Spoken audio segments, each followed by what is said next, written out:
आइए मेरे खुदा, आइए मेरे मालिक, आइए मेरे सरताज। समझते हैं और समझने का प्रयास करते हैं। वैसे तो हम लोगों ने देख लिया था सर, क्या देख लिया था, हम लोगों ने प्रोफेशनल एस्केप्टिकिज्म को पूरी तरह से देख लिया था। क्या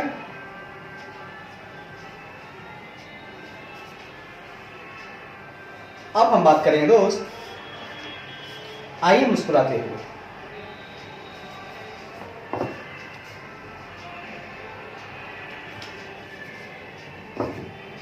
आइए हम लोग बात करते हैं मुस्कुराते हुए।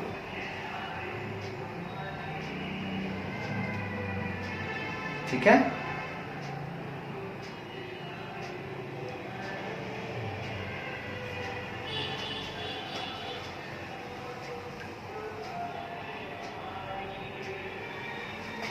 आइए मुस्कुराते हुए बढ़ते हैं।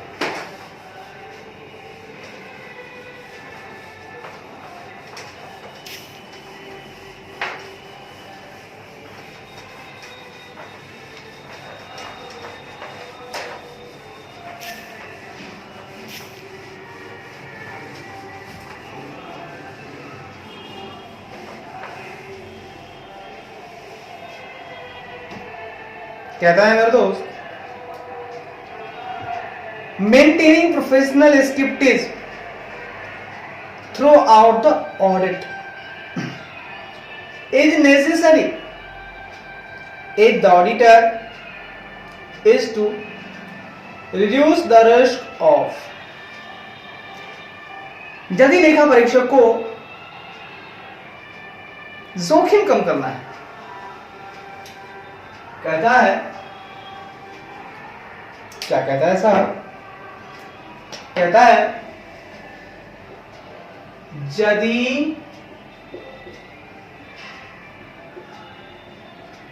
यदि लेखा परीक्षक को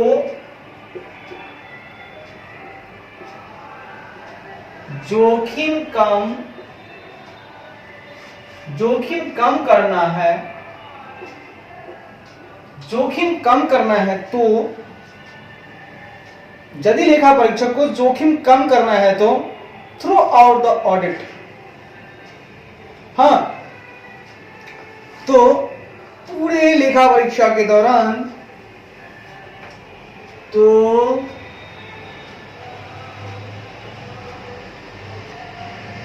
पूरे लेखा परीक्षा के दौरान मेंटेनिंग प्रोफेशनल स्क्रिप्टेज, पेशेवर संदेह बनाए रखना आवश्यक है। दौरान पेशेवर संदेह बनाए रखना आवश्यक है। भाई साहब, हाँ भैया, क्या कहना चाहता है देखिएगा। कहता है maintaining professional scepticism throughout the audit is necessary if the auditor is to reduce the risk of।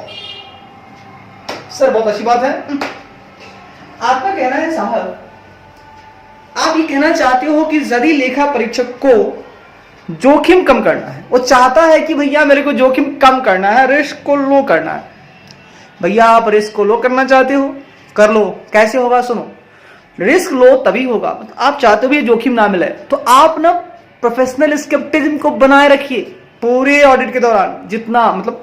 जितने टाइम तक आपको लेखा परीक्षा करना है, उन पूरे समय में आपको प्रोफेशनल स्केप्टिज्म को बनाए रखना होगा, पेशेवर संदेह को बनाए रखने की आपको आवश्यकता होगी। बढ़िया भाई साहब, अच्छा। आगे कहता है मेरा खुदा, ओवरलुकिंग अनयूजुअल सर्कमस्टांसेस, इनमें क्या करना होगा आपको, हाँ, पेशेवर संदेह कहां कहां बनाना है सुनिए। पहला, ओवरलुकिंग अनयूजुअल सर्कमस्टांसेस, भाई साहब, असामान्य परिस्थितियों की अनदेखी,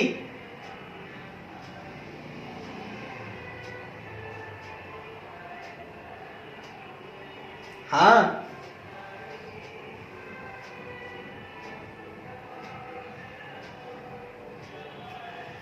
अब मैं बता रहा हूं कि आपको नीचे जो मैं जोखिम बताऊंगा, अगर आप उन जोखिमों को में प्रोफेशनल स्क्रिप्टिंग बना के रखेंगे, हाँ, अब देखता हूं मैं,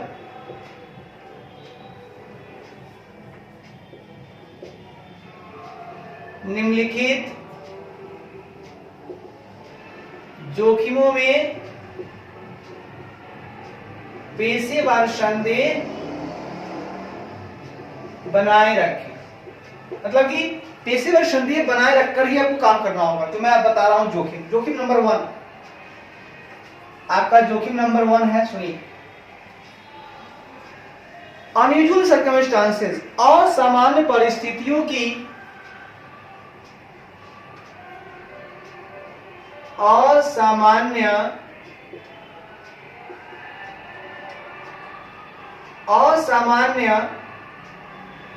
असामान्य परिस्थितियों की, अनयूजुअल सर्कमस्टांसेस, असामान्य परिस्थितियों की ओवरलुकिंग, की अनदेखी। भाई साहब ये एक जोखिम है। हाँ भैया, आप क्या कर रहे हो ना, अनदेखा कर रहे हो। किसे अनदेखा कर रहे हो? अगर कोई ऐसी परिस्थितियां हो गई है जो अनयूजुअल है, माय खुदा, असामान्य परिस्थितियां हैं, अब आप उनकी अगर अनदेखी करोगे तो अनदेखी अगर हो रही है वहां पे गलती हो जाएगी। सर आप वहां पर पेशेवर संदेह बनाइए, तभी आपका जोखिम कमेगा, मेरे खुदा, बात को समझिएगा। तो असामान्य परिस्थितियों की आप अनदेखी ना करो, संभल के चलो। अगली बात है over generalising when drawing conclusion from audit observations. लेखा परीक्षा टिप्पणियों से लेखा परीक्षा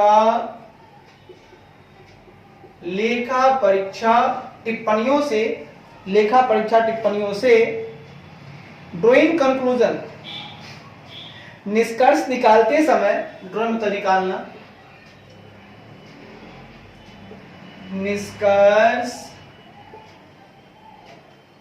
निष्कर्ष निकालते समय, बात को समझिएगा, लेखा परीक्षा टिप्पणियों से निष्कर्ष निकालते समय ओवर जनरलाइजिंग मतलब अत्यधिक सामान्यीकरण करना, अत्यधिक सामान्यीकरण करना। सर ये क्या हुआ? देखिए, ओवर जनरलाइजिंग अगर हो रहा है, ठीक है ना, जब आप लेखा परीक्षा का जो ऑब्जर्वेशंस है, जो आपने निकाला है, उस पे आपको कंक्लूजन ड्रॉ करना है, और आप क्या कर रहे हो? अरे आप तो ओवर जनरलाइजिंग कर रहे हो, मतलब हल्के में ले रहे हो। अरे जहां निष्कर्ष निकालना है वहां ढंग से काम करना है, वहां आपको प्रोफेशनल एस्केप्टिज्म बनाए रखें, तब जाके आप निष्कर्ष निकालें। ओवर जनरलाइजिंग से काम नहीं चलेगा। It is wrong, do you understand? It is wrong. Okay, तो आपको ओवर जनरलाइजिंग नहीं करना है, आपको प्रोफेशनल एस्केप्टिज्म से काम करना है। तीसरी बात कहता है using inappropriate assumption in determining the nature, timing and extent of the audit procedures। कहता है लेखा परीक्षा प्रक्रियाओं की प्रकृति, समय और सीमा, लेखा परीक्षा प्रक्रियाओं की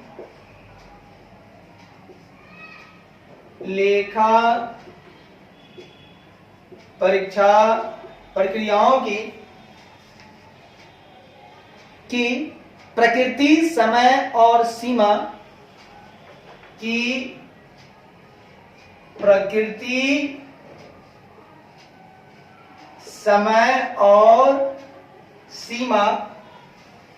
समय और सीमा का निर्धारण करने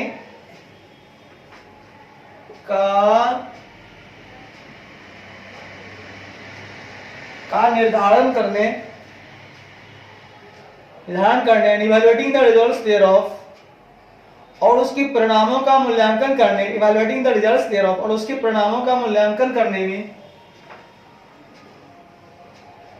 और उसके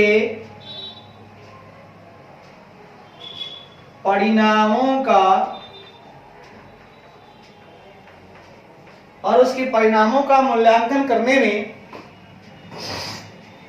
यूजिंग इनएप्रोप्रिएट अजम्पशन, करने में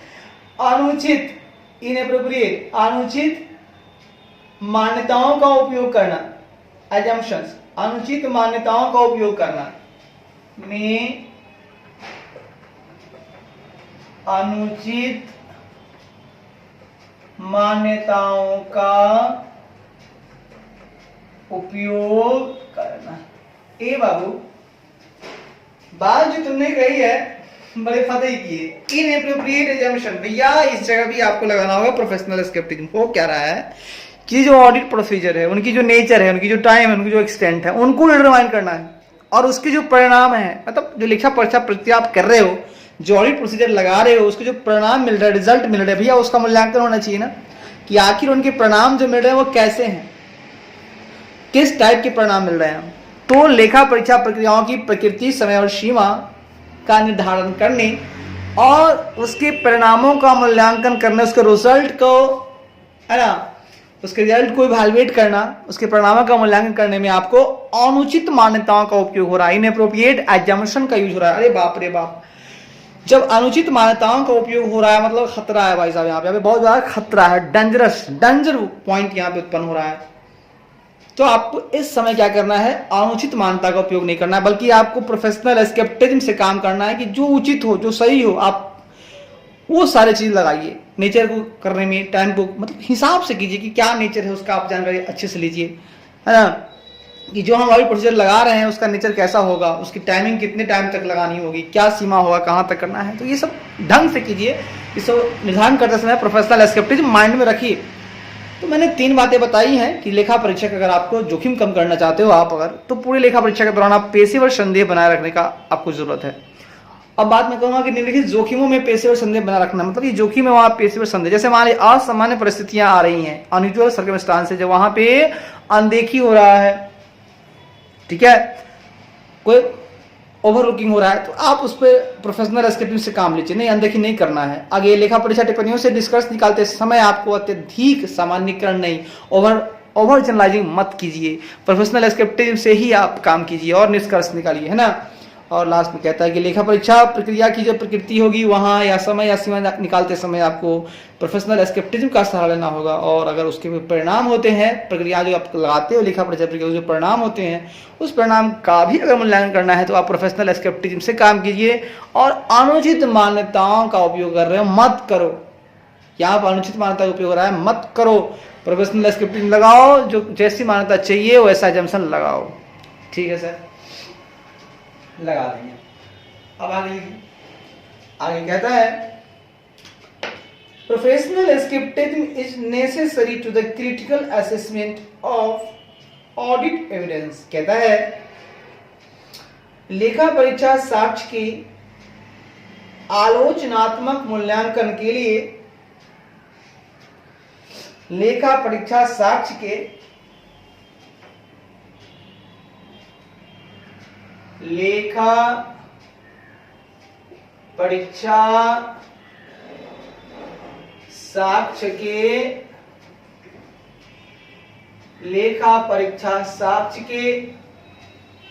के आलोचनात्मक, लेखा परीक्षा साक्ष्य के आलोचनात्मक मूल्यांकन के लिए, आलोचनात्मक मूल्यांकन के लिए, आलोचनात्मक मूल्यांकन के लिए, क्रिटिकल असेसमेंट के लिए, आलोचनात्मक मूल्यांकन के लिए प्रोफेशनल स्केप्टिज्म इज नेसेसरी, के लिए पेशेवर संदेह आवश्यक है, के लिए पेशेवर संदेह आवश्यक है। सर ये क्या बात बोली आपने? देखिए भैया मैंने जो बोला अच्छा बोला, बढ़िया बोला। मैंने कहा कि क्रिटिकल असेसमेंट आपको करना है भाई साहब, ठीक है, खुश रहिए, बढ़िया रहिए। आपका कहना है कि मुझे क्रिटिकल असेसमेंट करना है, किसका? तो आपका कहना है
ऐ मेरे खुदा, आपका क्या कहना है?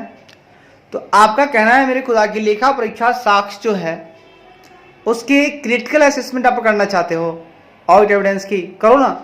तो उसके अगर आप आलोचनात्मक मूल्यांकन करना चाहते हो लेखा परीक्षा साक्ष्य की, तो आपको उनके लिए पेशेवर संदेह बनाए रखना जरूरी है। हाँ भैया, साक्ष्य की बात है, उसका असेसमेंट करते हो भैया, पेशेवर संदेह लगाए रखो, प्रोफेशनल स्केप्टिज्म के साथ काम करो। आगे बढ़िए। कहता है it also includes consideration of the sufficiency and appropriateness of audit evidence obtained in the light of the circumstances। कहता है इसमें परिस्थितियों के आलोक में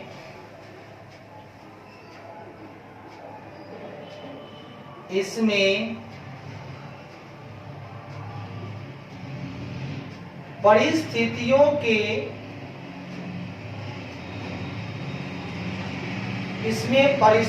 के आलोक में ऑब्टेन प्राप्त ऑडिट एविडेंस, प्राप्त लेखा परीक्षा साक्ष्य, प्राप्त लेखा परीक्षा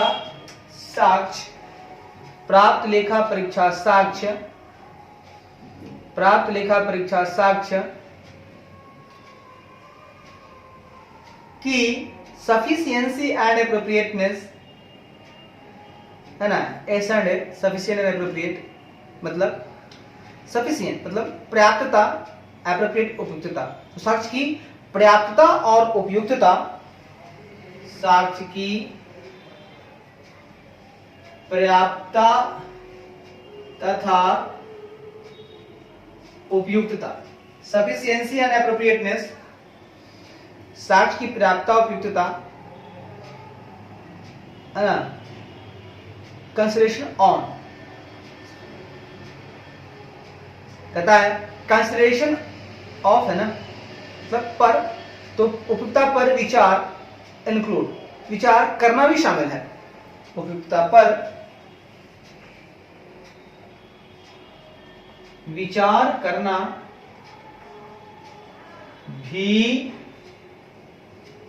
शामिल है। सर बात आपने पता की बोली, बहुत अच्छी बात बोली आपने। आपका कहना है मेरे दोस्त कि ये जो प्रोफेशनल स्केप्टिज्म की बात हो रही है, वहां पे मैं कह रहा हूं कि इसमें परिस्थितियों के आलोक में जो भी प्राप्त आपको, मतलब जैसी सर्कमस्टांसेस है उस लाइट में आपको, उसके प्रकाश में आपको जो भी मिला है ऑडिट एविडेंस, उसकी सफिशिएंसी एंड एप्रोप्रिएटनेस, पर्याप्तता और उचितता, उपयुक्तता पर आपको विचार करना चाहिए, और विचार करना भी शामिल है। सही बात है। अब ऐसा नहीं है कि आप प्रोफेशनल स्केप्टिज्म से सिर्फ लेखा परीक्षा साक्ष्य आप देखते हो, असेसमेंट करते हो कि हाँ भाई ठीक है, लेकिन आप ध्यान रखो कि सफिशिएंट होना चाहिए, जितनी जरूरत है उतना साक्ष्य होना चाहिए, और एप्रोप्रिएट होना चाहिए भैया, उचित होना चाहिए, उपयुक्त होना चाहिए। ऐसा नहीं कि बेकार वाला एविडेंस आ जाए, नहीं, उसके काम का है वही होना चाहिए। पर्याप्त मात्रा में होना चाहिए, सफिशिएंट होना चाहिए और उपयुक्त होना चाहिए, मतलब एप्रोप्रिएट होना चाहिए। इस बात पर भी ध्यान रखना होगा ए भाई साहब, और प्रोफेशनल स्क्रिप्टिंग तो दिमाग में रखना ही मेरे ऑडिटर साहब। ठीक है भैया, रख लेंगे। आगे बढ़े, आगे कहता है फॉर एग्जाम्पल, उदाहरण के लिए, for example, for example, for example, उदाहरण के लिए, in the case where fraud factors exist, ऐसे मामले में जहां धोखाधड़ी जोखिम, ऐसे मामले में जहां धोखाधड़ी, ऐसे मामले में जहां धोखाधड़ी, ऐसे मामले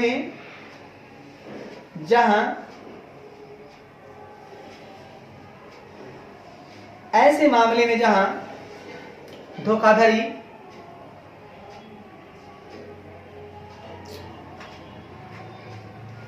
फ्रॉड रिस्क फैक्टर, मतलब फ्रॉड रिस्क, धोखाधड़ी के जोखिम कारक, जहां धोखाधड़ी के जोखिम कारक फ्रॉड रिस्क फैक्टर्स, धोखाधड़ी के जोखिम कारक मौजूद हैं और एग्जिस्ट, कारक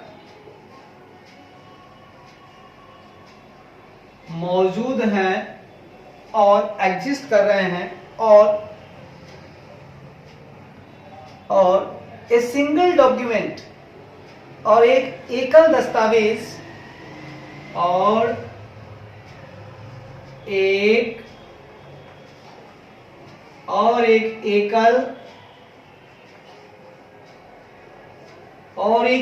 सिंगल डॉक्यूमेंट, और एक एकल दस्तावेज,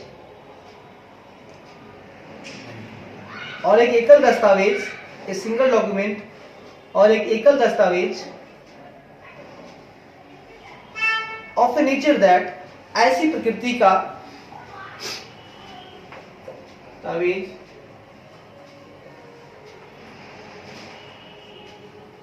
ऐसी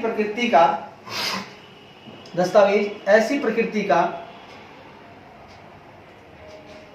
that is susceptible to fraud, जो धोखाधड़ी के लिए अति संवेदनशील है, जो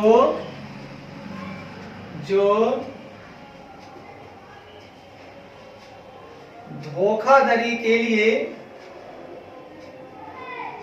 अति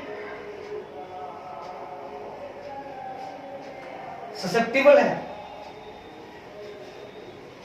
अति संवेदनशील है, धोखाधड़ी के लिए अति संवेदनशील है, is the sole supporting evidence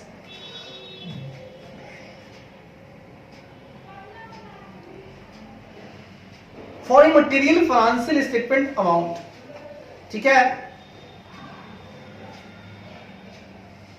शील है,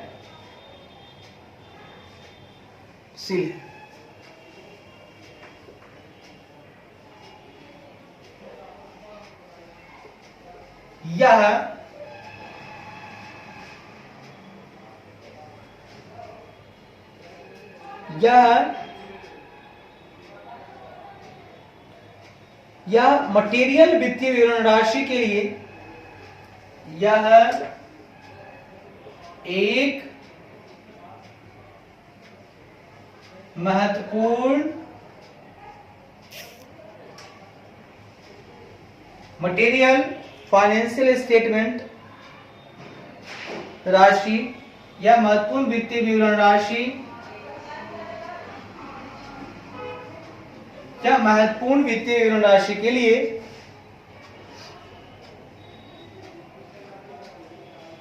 एकमात्र सोल मतलब एकमात्र, सपोर्टिंग एविडेंस एकमात्र सहायक साक्ष्य है, एकमात्र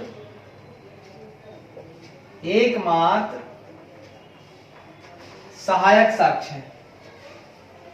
बढ़िया है भाई साहब।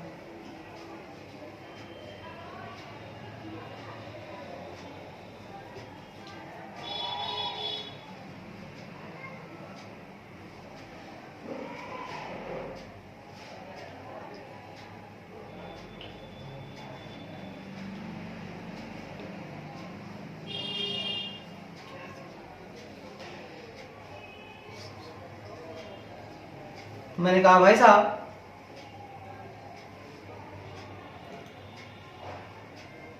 ये कह रहा है साहब कि फॉर एग्जाम्पल की बात मैं कर रहा हूं कि in the case of where fraud risk factors exist and single document of a nature that the susceptible to fraud is the sole supporting evidence for a material financial statement account. Sir मेरा कहना है कि उदाहरण की बात मैं करूं तो मैं कहना चाहता हूं कि ऐसे मामले हैं जहां की धोखाधड़ी के जो जोखिम कारक है वो मौजूद हैं। आपको लग रहा है कि यहां पे फ्रॉड रिस्क फैक्टर है। अगर जोखिम कारक मौजूद है मतलब जोखिम है, धोखाधड़ी वाले जोखिम है, हाँ भैया है, और आपके पास एक एकल दस्तावेज ऐसी प्रकृति का है जो धोखाधड़ी के लिए अति संवेदनशील है, ससेप्टिबल। आपको लग रहा है भैया ये दस्तावेज तो पूरा खोल के रख रहा है, एकमात्र ये दस्तावेज है। इसका नेचर यह है कि एकदम पूरी तरह से लग रहा है धोखाधड़ी हुआ है, अति संवेदनशील है धोखाधड़ी के लिए। हाँ, आपको इस दस्तावेज ने सारा चिट्ठा खोल दिया कि भैया धोखाधड़ी तो हो रही है, यहां पर होने वाली है, अति संवेदनशील है। तो क्या होगा, यह एक महत्वपूर्ण वित्तीय विवरण राशि के लिए है और यह एक एकमात्र सहायक साक्ष्य है। तो देखिए क्या आपको सही लग रहा है, अगर एकमात्र सहायक साक्ष्य है तो आप क्या एक्शन लोगे?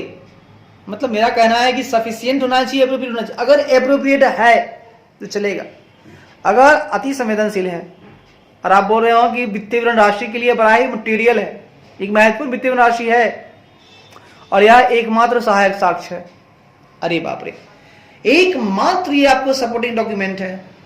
कौन? यही दस्तावेज जो ऐसी प्रकृति का है जहां आपको लग रहा है कि धोखाधड़ी पूरी तरह से अति संवेदनशील है, भैया पूरी तरह से ससेप्टिबल है। अब क्या करोगे आप? अगर ससेप्टिबल आपको लगता है, बस देख लो ये पर्याप्त है क्या, उपयुक्त है क्या, देख लो। मुझे तो लगता है भैया एकल है तो क्या करें। अगर आपको लगता है कि पर्याप्त है और उपयुक्त है तो पर्याप्त है।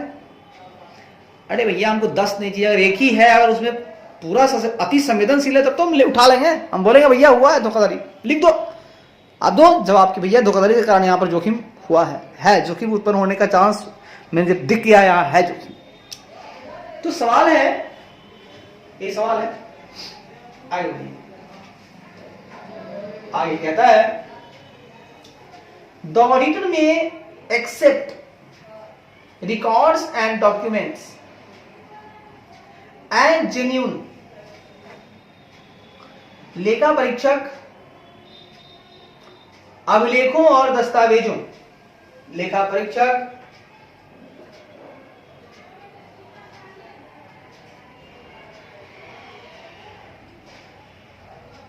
अभिलेखों और दस्तावेजों, लेखा परीक्षक अभिलेखों और दस्तावेजों को एज जेन्युइन को वास्तविक मान सकता है।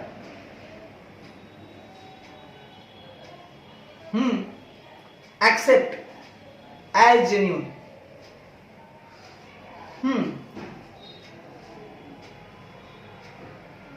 को वास्तविक,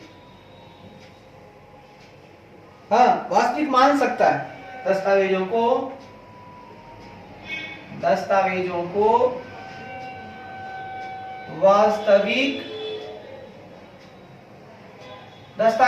वास्तविक मान सकता है। बात को समझिएगा।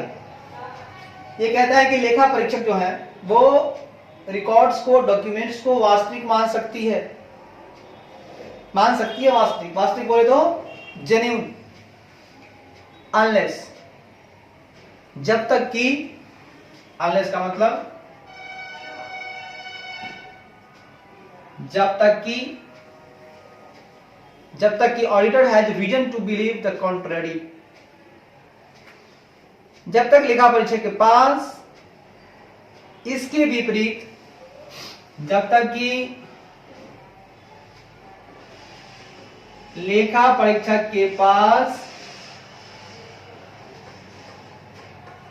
जब तक कि लेखा परीक्षक के पास इसके विपरीत, द कॉन्ट्ररी, विपरीत, रीजन टू बिलीव, विश्वास करने का कारण ना हो, इसके विपरीत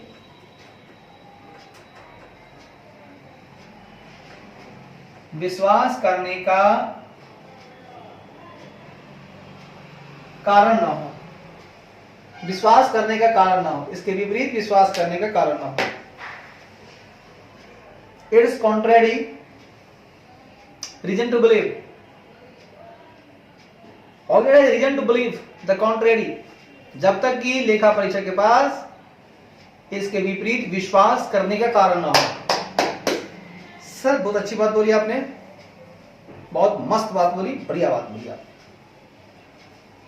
आपने कहा मेरे खुदा कि लेखा परीक्षक जो है ना वो रिकॉर्ड को, डॉक्यूमेंट को वास्तविक मान सकता है, जेन्युइन मान सकता है। Yes sir. कब? तो भैया जब तक कि लेखा परीक्षक के पास इसके विपरीत विश्वास करने का कारण ना हो। अगर कोई इसके विपरीत, इससे उल्टा अगर कोई दस्तावेज, कोई रिकॉर्ड उसको मिल जाता है, अगर उस पर विश्वास हो जाता है, तब फिर ये इस पर विश्वास मत करो। नहीं, अगर कॉन्ट्रेरी इसके विपरीत कुछ नहीं है तो आप इसको मानो, इसको जेन्युइन मानो। अरे सही बात है भाई साहब, किसी को झूठा कब साबित कर सकते हो? जब उसने जो डॉक्यूमेंट दिया उसके खिलाफ अगर आपको दूसरा डॉक्यूमेंट मिलता है जिसमें अलग बातें हैं, तब ना कहोगे भैया तुमने गलत दे रहे हो मुझे। अगर दूसरा नहीं मिल रहा है कोई भी, तो यही है, ये वास्तविक है, बात खत्म। और क्या, सही बात है। तो हम लोगों ने कहा कि यदि लेखा परीक्षक को जोखिम कम करना है तो पूरे लेखा परीक्षा के दौरान पेशेवर संदेह बनाए रखना आवश्यक है। निम्नलिखित जोखिमों में पेशेवर संदेह बनाए रखें। असामान्य परिस्थितियों की अनदेखी के समय, लेखा परीक्षा टिप्पणियों से निष्कर्ष निकालते समय अत्यधिक सामान्यीकरण करना, लेखा परीक्षा प्रक्रियाओं की प्रकृति, समय और सीमा का निर्धारण करने और उसके परिणामों का मूल्यांकन करने में अनुचित मान्यताओं का उपयोग करना, लेखा परीक्षा साक्ष्य के आलोचनात्मक मूल्यांकन के लिए पेशेवर संदेह आवश्यक हैं। इसमें परिस्थितियों के आलोक में प्राप्त लेखा परीक्षा साक्ष्य की पर्याप्तता तथा उपयुक्तता पर विचार करना भी शामिल है। उदाहरण के लिए ऐसे मामले में जहां धोखाधड़ी के जोखिम कारक मौजूद है और एकल दस्तावेज ऐसी प्रकृति का जो धोखाधड़ी के लिए अधिक संवेदनशील है, यह एक महत्वपूर्ण वित्तीय राशि के लिए एकमात्र सहायक साक्ष्य है। लेखा परीक्षा अभिलेखों और दस्तावेजों को वास्तविक मान सकती है जब तक कि लेखा परीक्षा के पास इसके विपरीत विश्वास करने का कारण न हो। Good, very good. अब भाई साहब हम लोग आगे बढ़ते हैं। अब हम लोग चल रहे हैं भैया, इसको जितना जल्दी से खत्म कर लो, उसके बाद में तुम हिंदी में पूरे लग जाओ। अब तुम ज़्यादा मत करो यार, संभव नहीं है। वक्त के साथ चलना होगा तुम्हें, और ठीक है, देर नहीं करो, ठीक है। मेरे पास होगा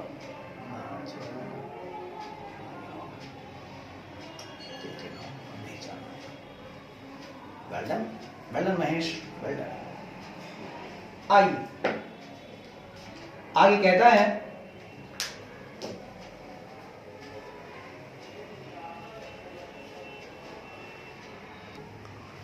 आइए, अब हम लोग थोड़ा और आगे बढ़ते हैं जी।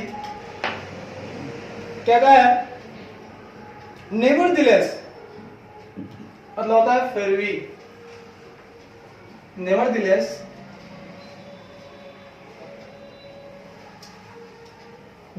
फिर भी the auditor required to consider the reliability of information to be used as audit evidence. लेखा परीक्षक को लेखा परीक्षा साक्ष्य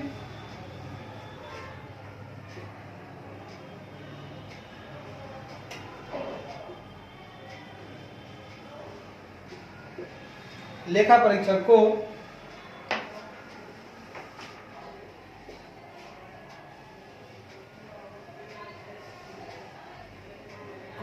लेखा परीक्षा साक्ष्य,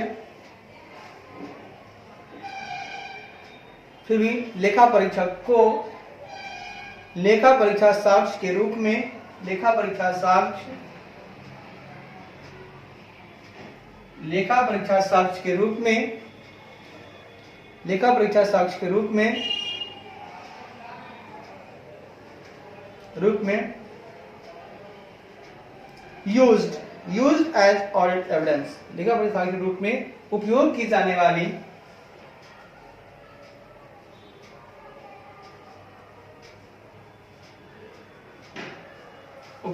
वाली इंफॉर्मेशन की रिलायबिलिटी, जानकारी की विश्वसनीयता,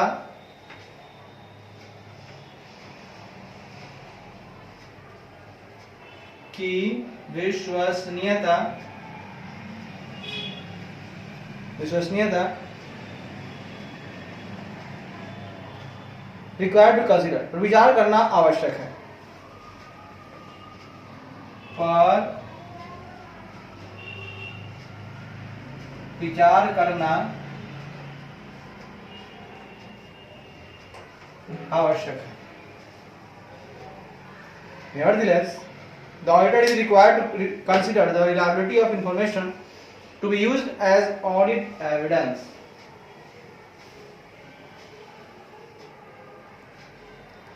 तो कहता है भाई साहब, नेवरदिलेस, फिर भी लेखा परीक्षक को लेखा परीक्षा साक्ष्य के रूप में उपयोग की जाने वाली जानकारी की विश्वसनीयता पर विचार करना आवश्यक है। सही बात है कि भाई वो लेखा परीक्षा साक्ष्य को कितना, जिसका उपयोग हम कर रहे हैं, उसकी जो जानकारी हमको मिल रही है, हाँ, लेखा परीक्षा साक्ष्य के रूप में हम कुछ उपयोग कर रहे हैं किसी जानकारी को, अब वो जानकारी कितना रिलायबल है, भैया उसको विचार तो कर लो।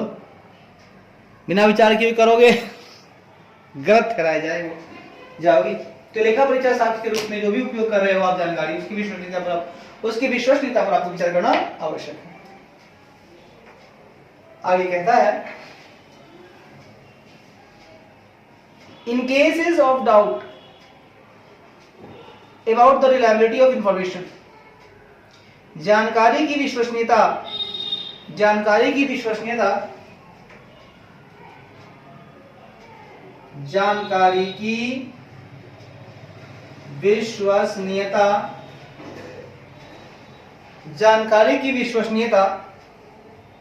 या इंडिकेशन ऑफ पॉसिबल फ्रॉड या संभावित धोखाधड़ी के संकेत,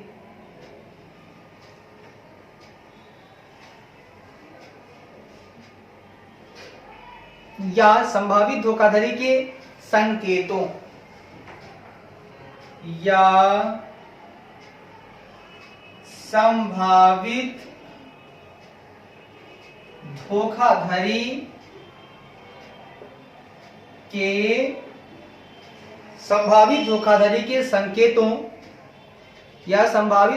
के संकेतों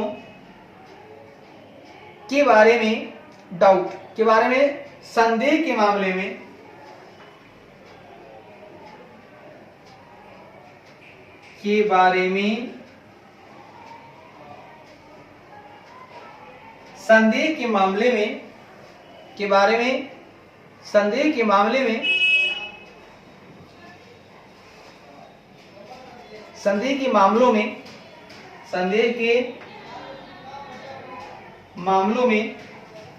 संदेह के मामलों में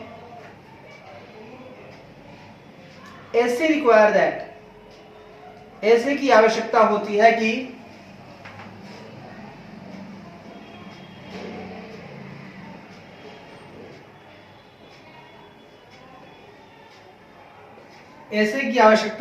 कि ऑडिटर इन्वेस्टिगेट फर्दर, लेखा परीक्षक आगे की जांच करें कि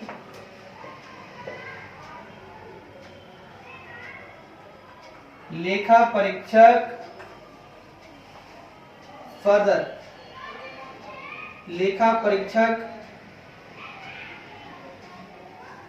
आगे की जांच करे और लेखा परीक्षक आगे की जांच करे और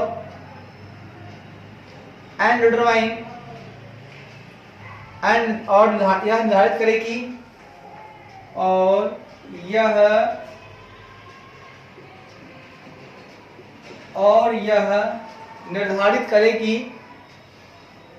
यह निर्धारित करे कि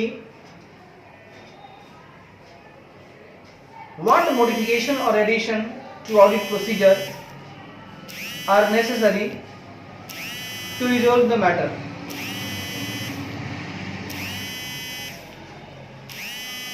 और हल करेगी resolve the matter. तो कहता है भाई साहब, अब मान लीजिए कि जानकारी है आपकी, ठीक है, तो जानकारी की विश्वसनीयता और यह संभावित धोखाधड़ी की संकेत के बारे में संदेह है। आपको लग रहा है जानकारी मिल रही है मुझे वो रिलायबल नहीं है, पॉसिबल फ्रॉड होने के इंडिकेशन दिख रहे हैं, तो क्या होगा? ऐसे की आवश्यकता कहता है ये लेखा परीक्षक, तुम फर्दर जांच करो, दोबारा जांच करो, फिर से जांच करो, आगे और जांच करो, आगे और जांच करो, और यह निर्धारित करे कि मामले को हल करने के लिए लेखा परीक्षा प्रक्रियाओं में, अब मान लीजिए मामला तो संगीन हो रहा है, गंभीर हो रहा है, तो इसको हल करने के लिए लेखा परीक्षा प्रक्रियाओं में क्या मॉडिफिकेशन या एडिशन, मतलब संशोधन या परिवर्धन आवश्यक है? अगर है तो करो। अब बात है कि रिलायबिलिटी पर ही सवाल उठ रहे हैं, डाउट हो रहा है, संभावित धोखाधड़ी होने के इंडिकेशन मिल रहे हैं, तो ऐसे कहता है फर्दर इन्वेस्टिगेट करो, आप आगे फिर से जांच करो, इन्वेस्टिगेट मतलब गंभीर जांच करो, और आप यह निर्धारित करें कि मामले को हल करने के लिए लेखा परीक्षा प्रक्रियाओं में क्या संशोधन या परिवर्तन आवश्यक है, यानी कि मॉडिफिकेशन या एडिशन क्या आवश्यक है, इस बात पे आप चर्चा करें। ठीक है साहब, तो मैंने कहा, क्या कहा आपने? क्या मैंने ये कहा, in case of doubt about the reliability of information or indication of possible fraud, the essay requires that the auditor investigate further and determine what modification or addition to audit procedure are necessary to resolve the matter. ठीक है, यहाँ से समझ आगे कहता है the auditor cannot be expected to disregard past experience of the honesty. Cannot expected, लेखा परीक्षक से यह अपेक्षा नहीं की जा सकती है कि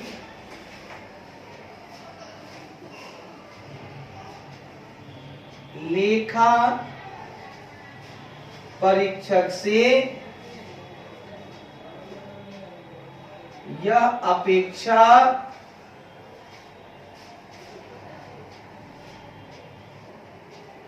लेखा परीक्षक से यह अपेक्षा नहीं की जा सकती है कि लेखा परीक्षक से यह अपेक्षा नहीं की जा सकती है कि disregard past experience of the honesty, integrity of the entity management, कि वह इकाई के प्रबंधन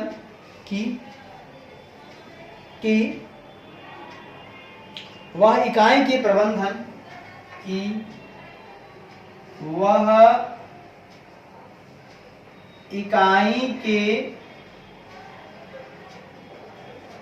वह इकाई के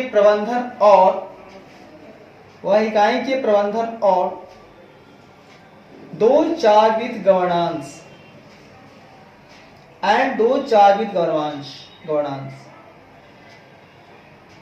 और शासन के प्रभारी लोगों की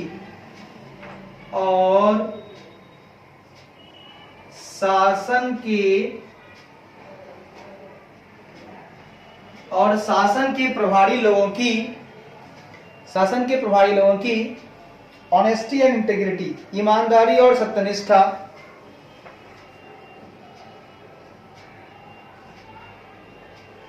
ईमानदारी और सत्यनिष्ठा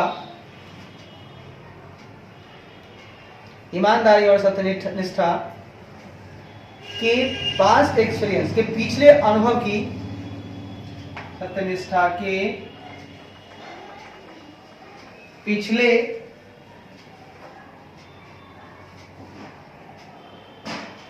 पिछले अनुभव को डिसरिगार्ड करे। डिसरिगार्ड मतलब उपेक्षा, की उपेक्षा करेगा।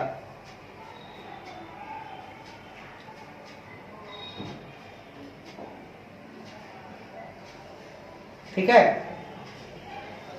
उपेक्षा करेगा।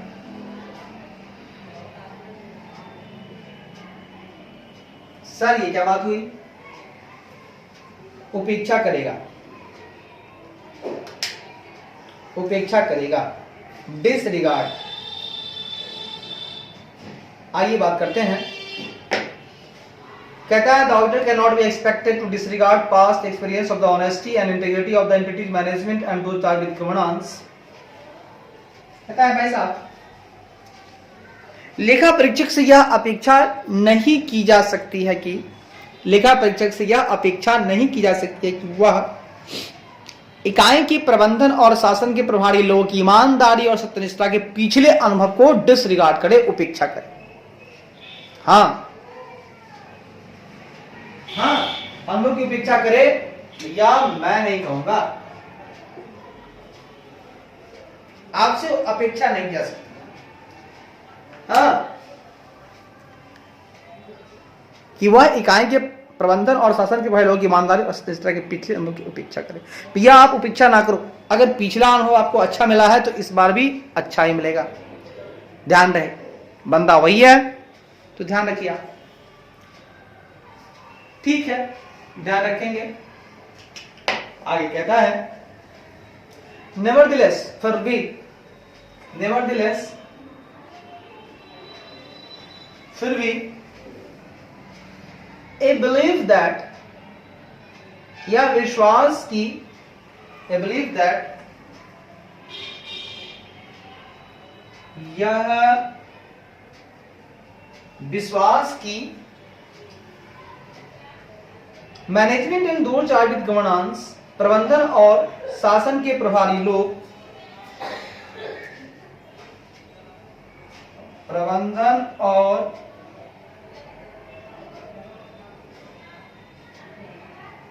शासन के प्रभारी लोगों आर ऑनेस्ट, ये लोग ऑनेस्ट, ईमानदार हैं। प्रभारी लोग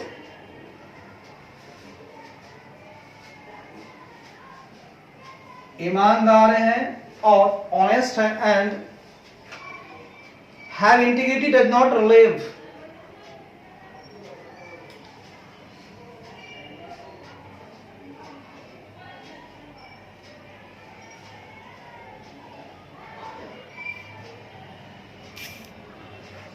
हाँ, and have integrity, ईमानदार हैं और सत्यनिष्ठा रखते हैं।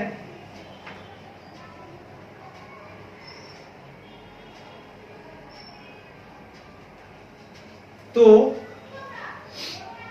does not relieve the auditor of the need to maintain professional excellence। तो लेखा परीक्षक को पेशेवर संदेह, तो लेखा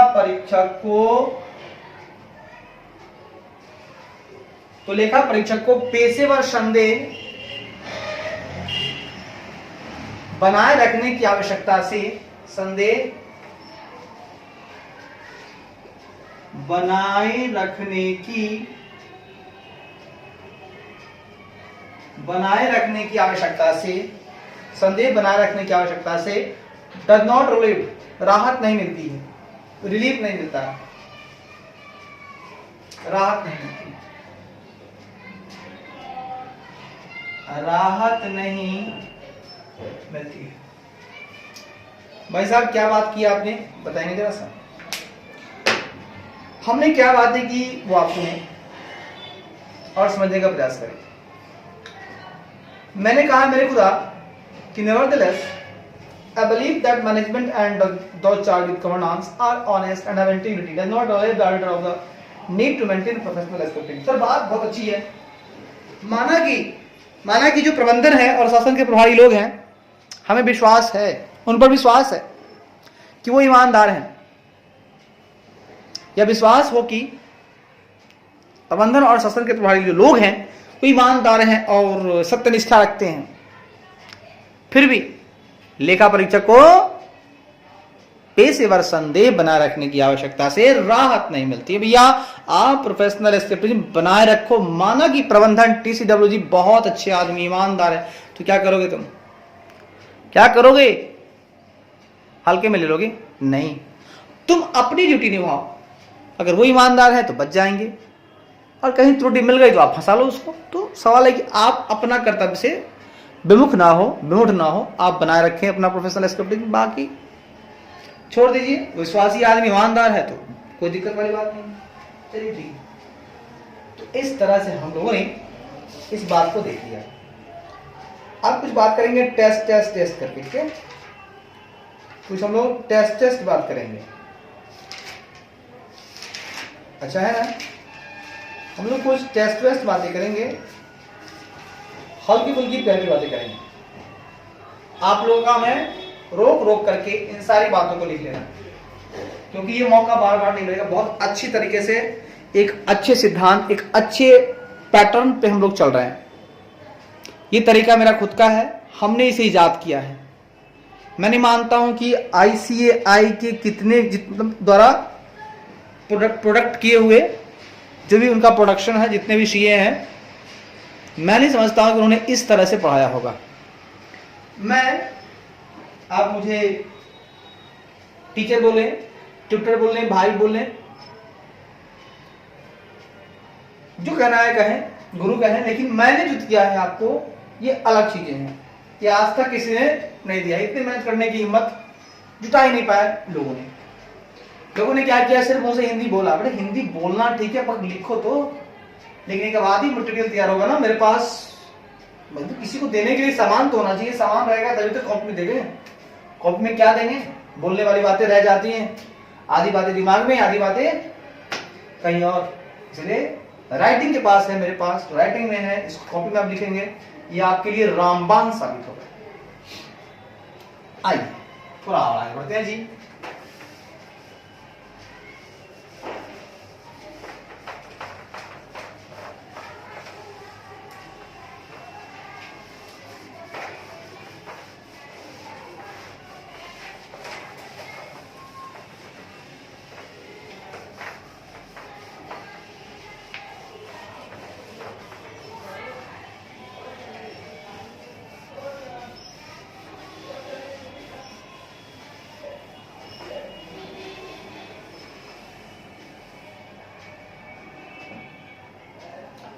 बात करेंगे हम लोग test your understanding 3। Test your understanding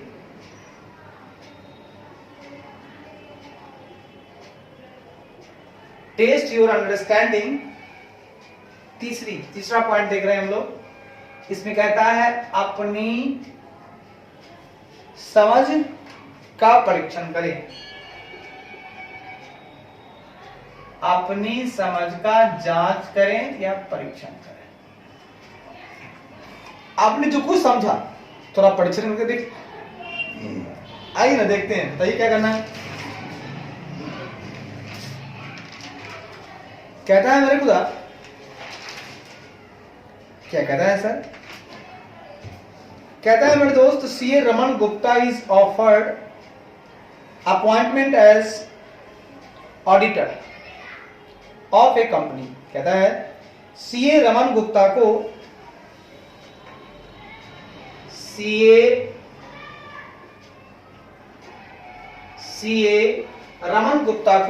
Raman Gupta को एक कंपनी के लेखा परीक्षक के रूप में, एक कंपनी के लेखा परीक्षक के रूप में ऑफर्ड अपॉइंटमेंट, रूप में अपॉइंटमेंट, नियुक्ति की ऑफर, नियुक्ति की पेशकश की गई के रूप में, नियुक्ति की पेशकश की गई। भाई साहब कहता क्या है, सीए रमन गुप्ता है, उनको एक कंपनी में ऑडिटर के रूप में, लेखा परीक्षक के रूप में अपॉइंटमेंट का ऑफर मिला, पेशकश हुआ। मतलब सीए रमन गुप्ता है हमारे, जिनको एक कंपनी के लेखा परीक्षक के रूप में नियुक्ति की पेशकश की गई। भैया आपको ऑफर आया है, मजा आ गया, ऑफर मिला है अपॉइंटमेंट का, ठीक है। क्या बनना है? ऑडिटर। कहां बनना है? किसी कंपनी में। कह रहा है one of his distant uncles, कहता है उनके एक डिस्टेंट अंकल, उनके एक दूर के चाचा, उनके एक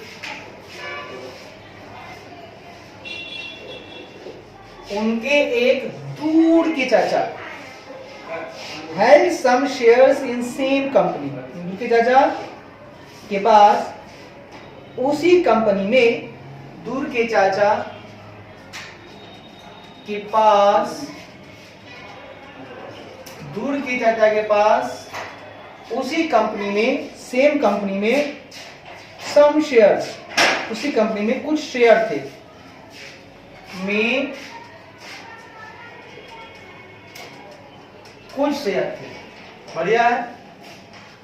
सीए रमन गुप्ता को एक कंपनी के लेखा परीक्षक के रूप में नियुक्ति की पेशकश की गई, उनके दूर के चाचा के पास उसी कंपनी में कुछ शेयर थे, दूर के चाचा के पास, ठीक है। Holding of such shares, holding of such shares, ऐसे शेयर रखना, ऐसे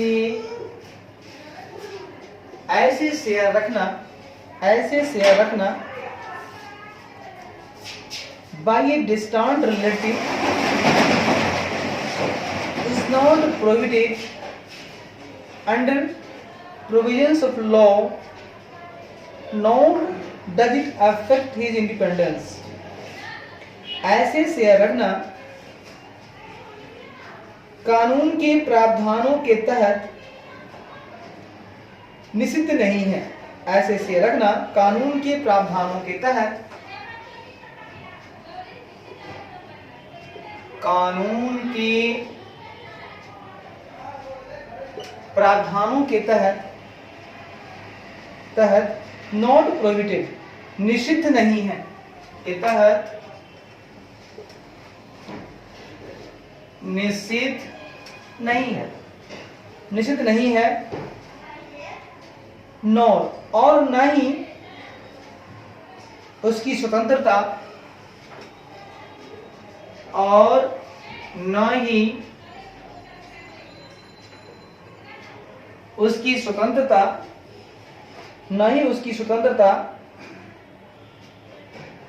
अफेक्टेड, स्वतंत्रता को प्रभावित करता है, उसकी स्वतंत्रता को प्रभावित करता है, ना ही उसकी स्वतंत्रता को प्रभावित करता है। ठीक है बाबू, समझ में आया बात? कहता है अरे एक ही छूट रहा है भाई, डिस्टेंट रिलेटिव, किसी दूर के चाचा या किसी दूर के रिश्तेदार, कुछ शेयर थे, है ना। कहता है किसी दूर के रिश्तेदार द्वारा, यहां आगे लगा दीजिएगा, किसी दूर के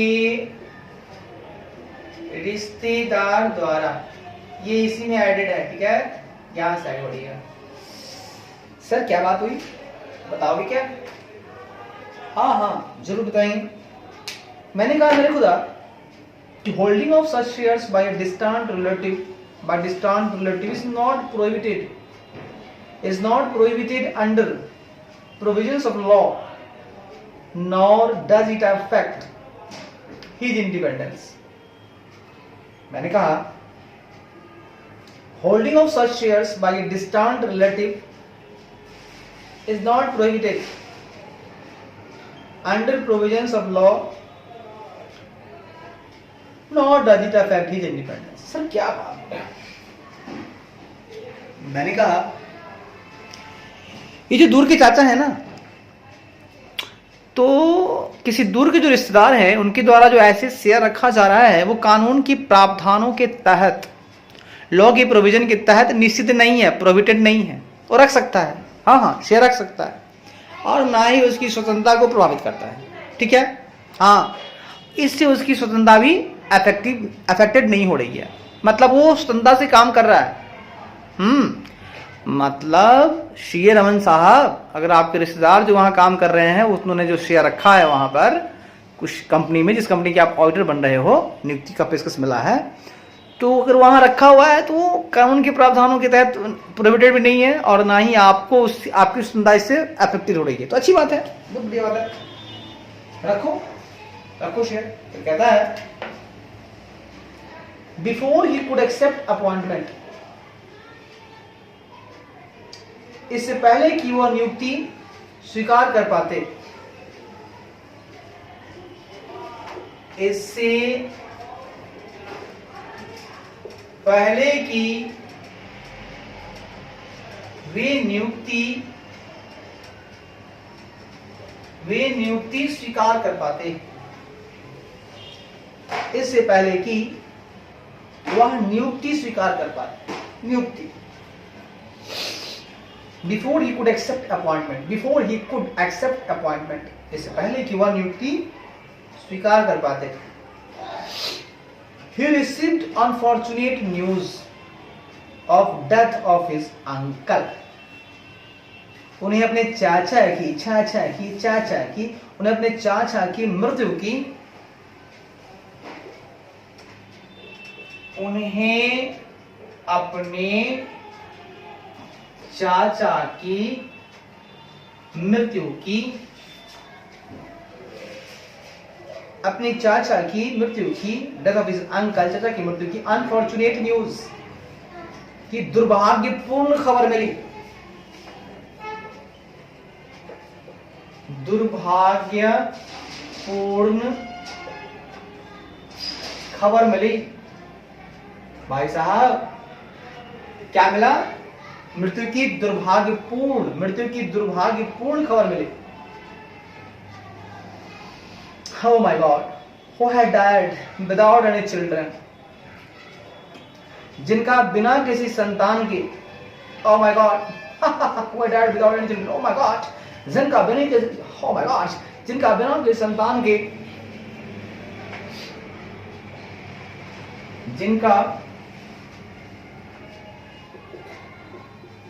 जिनका बिना किसी संतान के, तो संतान हुआ ही नहीं, who had died, की मृत्यु हो गई थी, संतान के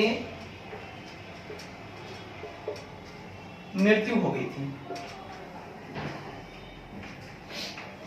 He came to know that, उसे पता चला कि वह,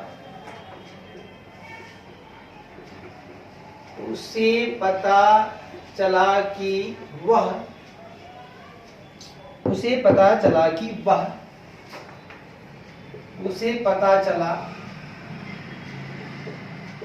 कि वह that he was nominee of these shares having substantial value, कि वह प्राप्त मूल्य वाले इन शेयरों का, कि वह प्राप्त मूल्य वाले इन शेयरों का नॉमिनी, इन शेयरों का नामांकित व्यक्ति था, इन शेयरों का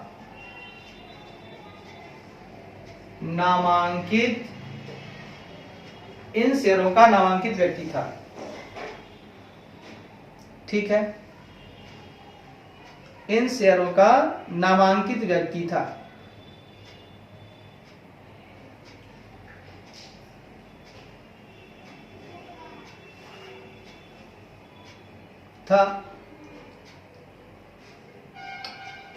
It landed him in a tricky situation.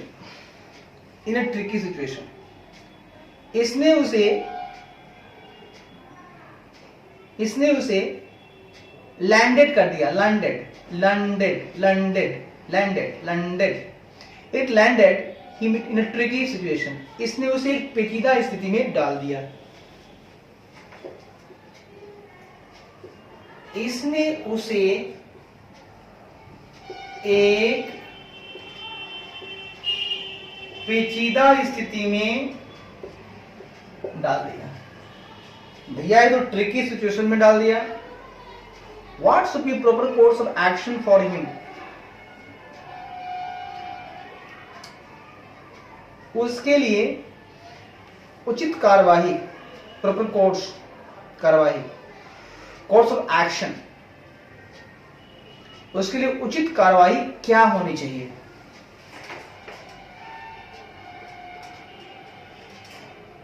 उसके लिए उचित कार्यवाही क्या होनी चाहिए? सर सवाल तो आप बहुत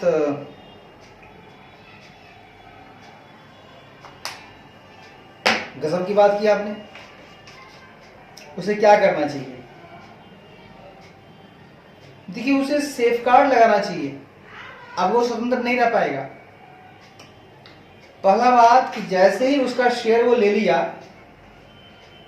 बात को समझिएगा, शेयर का नॉमिनी हो गया तो शेयर उसमें आ गया, शेयर हो गया तो तुरंत वैकेट कर दे। शेयर होल्डर अगर हो जाता है, वो नॉमिनी है उसका, वो अपना वैकेट कर दे, उसको खाली, उसको माना जाएगा खाली है, ऑडिटर खत्म। हाँ, एथिक्स कहता है भैया यहां पर तो मैं ही कहूंगा, इसका आंसर होगा उसे पद स्वीकार नहीं करना चाहिए। मतलब करना क्या, वो करेगा ही नहीं। ट्रूथ यही कहता है, सच्चाई कि भैया अब तुम ऑडिटर नहीं बन सकते हो। भैया मेरा रूल भी कहता है कंपनी एक्ट 2013 कि जहां सिक्योरिटी इंटरेस्ट होल्ड करता है उसका रिलेटिव, लेकिन ध्यान रहे उसका रिलेटिव अगर 5 लाख तक करता है तो सब्सटेंशियल कह रहा है ना, 5 लाख से ऊपर होगा ही, सब्सटेंशियल है, 5 लाख से ऊपर होगा ही, तो भैया आप शेयर होल्ड कर लिए हो, आप ऑडिटर नहीं बन सकते हो। पीपीआर, पर्सन, पार्टनर और रिलेटिव, कोई भी हो, अब तो आप खुद तो 1 रुपए का भी लोगे तो बस खल्लास, या आप ऑडिटर नहीं बन सकते हो। यू आर नॉट अलाउड, मतलब इसको बोला जाता है 2013 का 141 और ये क्या है, सिक्योरिटी है ना, AB 1% कंपनी। अच्छा दोहरा लेंगे। तो आपको इतना रखना है बस, मतलब मैंने जो कहा सुनिए कि आपने सब्सटेंशियल ले लिया, 1 रुपए का भी लेंगे आप तो आप भैया ऑडिटर बनने के लायक, आप डिस्क्वालीफाई माना जाएगा। ये क्या हो गया, डिस्क्वालीफाई। या ऑडिटर बनने के लिए या लेखा परीक्षक बनने के लिए कंपनीज एक्ट 2013 की अब पढ़ेंगे आप, धारा 141(3)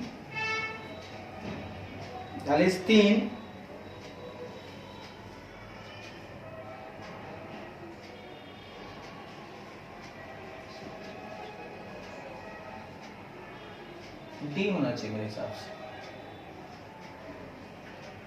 अच्छा जो भी है, इसका एक सब सेक्शन है, मिस कर रहे हैं क्या, के अनुसार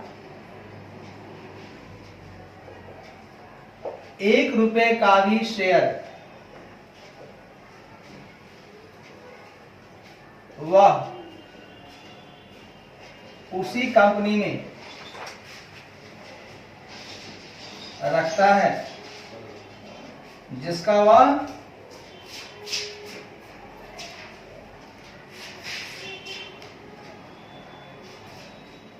लेखा परीक्षक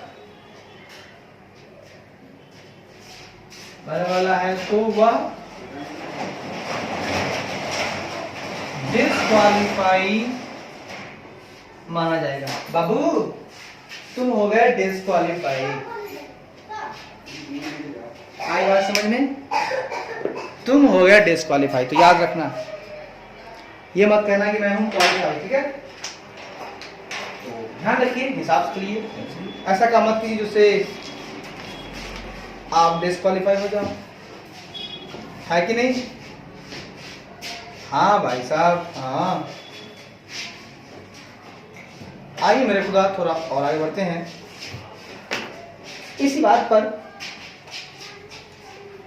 थोड़ा और टेस्टिंग का काम करते हैं। टेस्ट योर अंडरस्टैंडिंग फोर देखिए, यह टेस्ट अपनी समझ का परीक्षण करना है आपको। सिर्फ ध्यान रखना है आपको कि 3 के बाद अब आपके पास आ गया है 4, ठीक? 4 क्या कहता है वो सुनिए।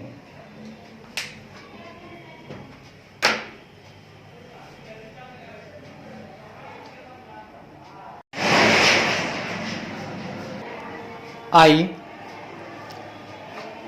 अब हम लोग देखेंगे, हमारे पास है टेस्ट योर अंडरस्टैंडिंग 4, अपनी समझ का परीक्षण करना है। अपनी समझ का परीक्षण करना है तो करेंगे अपनी परीक्षण, अपनी समझ का परीक्षण हमको करना है तो करेंगे। आइए देखते हैं कहता है, ए chartered accountant receives about 40% of his total audit fees from a single client। कहता है एक चार्टर्ड अकाउंटेंट को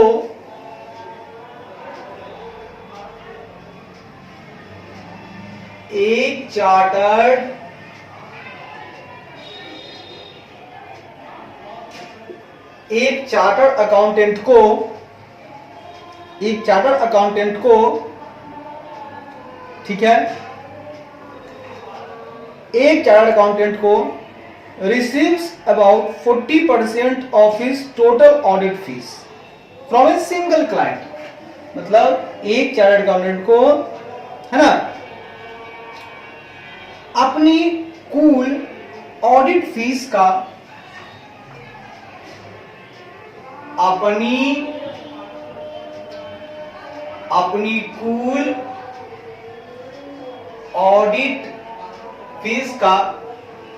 अपनी कुल ऑडिट फीस का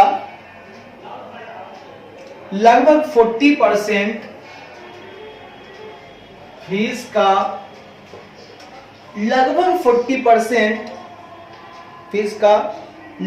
40% एक ही ग्राहक से प्राप्त होता है। 40% एक ही ग्राहक से प्राप्त होता है। सर ये उस पर डिपेंडेंट है, एक ही ग्राहक से हो रहा है, इसका मतलब ये उस पर डिपेंडेंट है भाई साहब, ठीक है? अब कहता है डिस्कस चर्चा करें कि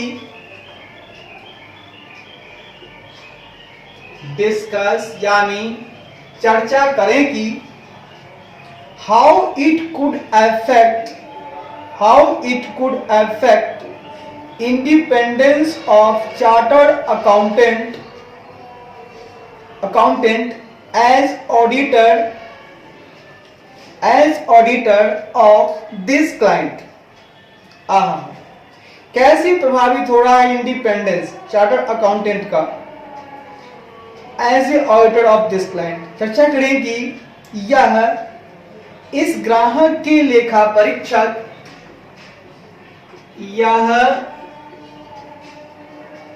इस ग्राहक के लेखा परीक्षक, इस ग्राहक के लेखा परीक्षक के रूप में, इस ग्राहक के लेखा परीक्षक के रूप में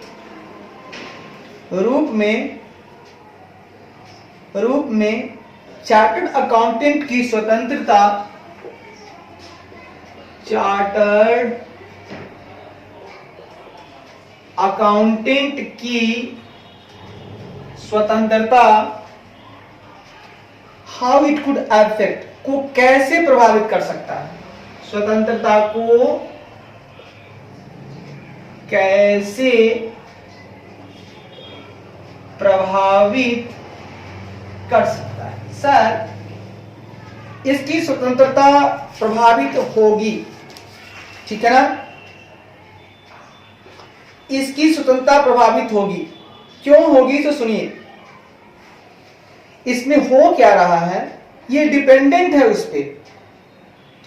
अब बात समझिएगा, मेरा ये कहना है कि जब आप क्लाइंट पे पूरी तरह से डिपेंडेंट हैं, क्लाइंट बोलेगा भैया क्या करूं मैं, नहीं मतलब ये बोलेगा, ऑडिटर सोचेगा अरे सब पैसा तो इससे लेते हैं, ये हाथ से निकल गया तो काम खराब हो जाएगा। इसका मतलब ये सेल्फ इंटरेस्ट की बातें कर रहा है। तो कहता है आगे, what are such types of threats referred to as, मतलब इस प्रकार के खतरों को, इस प्रकार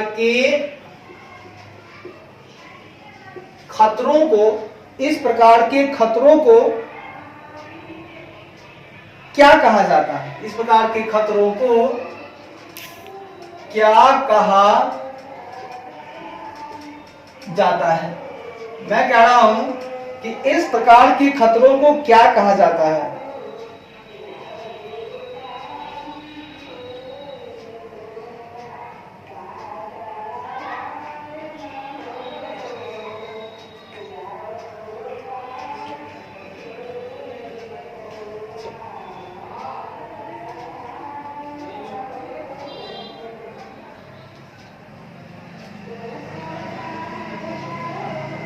ए भाई साहब, अरे इसमें स्वार्थ है। आपका कहना है कि किस प्रकार के खतरे की बात आप कह रहे हैं, तो कह रहा हूं मैं कि चर्चा मतलब एक चार्टर्ड अकाउंटेंट है, उनको अपनी कुल ऑडिट फीस का लगभग 40% एक ही ग्राहक से प्राप्त होता है, ठीक है। एक चार्टर्ड अकाउंटेंट है, उसको अपनी कुल ऑडिट फीस का लगभग 40% एक ही ग्राहक से प्राप्त होता है, यानी कि वो डिपेंडेंट है उस पर।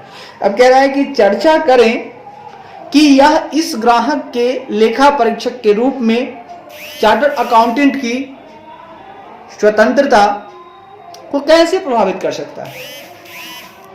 अरे भैया, लेखा परीक्षक की स्वतंत्रता तो प्रभावित होगी ही ना, कैसे नहीं होगी। अब आप पूरी तरह से डिपेंडेंट हो उस पे, तो ये खतरा है, it is a threat. Yes, ये थ्रेट्स हैं। शेयर होल्डर्स को सही जानकारी नहीं मिल पाएगी, क्योंकि वो अपनी कंपनी, जिस कंपनी से वो इतना पैसा ले रहा है, फीस दे रहा है, उसके खिलाफ बातें नहीं करेगा। ये स्वार्थ की बातें हैं, इसको बोला जाएगा। इसका आंसर होगा किस प्रकार की खतरे हैं, तो इसको हम लोग बोलेंगे सेल्फ इंटरेस्ट थ्रेट्स। मतलब ये हो गया भाई साहब स्वार्थ के खतरे। इसको फाइनेंशियल इंटरेस्ट है यहाँ पे क्लाइंट में, ठीक है ना। स्वार्थ की खतरे बोलिए इसको,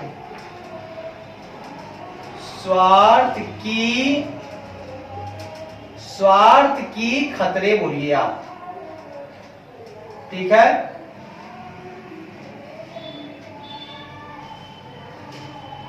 ये हुआ आपका स्वार्थ की खतरे, ठीक है। चलिए, कि स्वार्थ के खतरे हो गए तो हो गए। अब आगे बात करेंगे, अपनी समझ का परीक्षण करें 5 नंबर में।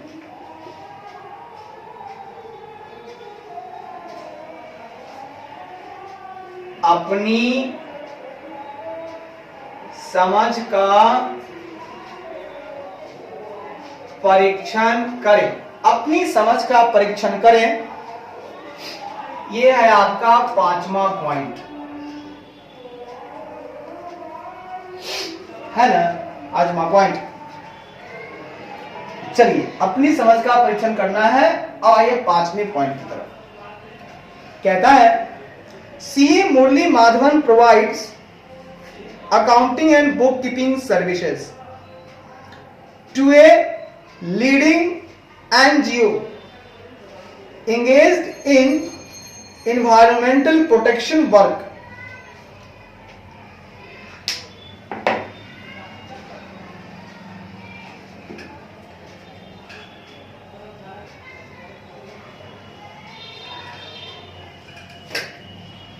आइए भाई साहब,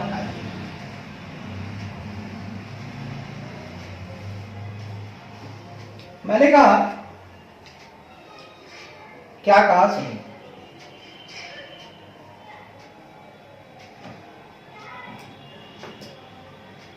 कहता है CA Murali Madhavan provides accounting and book keeping services to a leading NGO engaged in environmental protection work। कहता है सीए मुरली माधवन, कहता है सीए मुरली माधवन,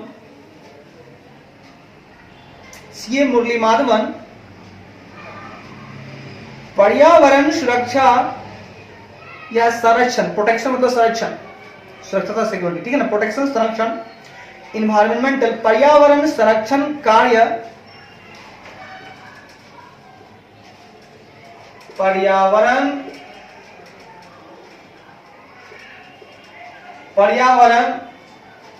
संरक्षण कार्य, पर्यावरण संरक्षण कार्य,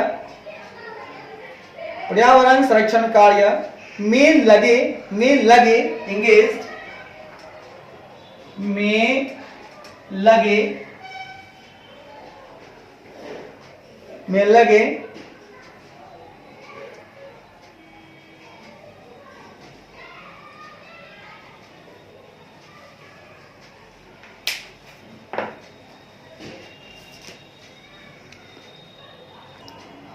आइए हम लोग आगे बढ़ते हैं और देखते हैं।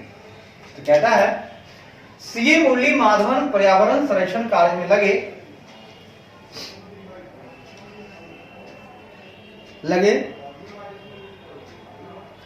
लीडिंग एनजीओ, एक अग्रणी लगे, एक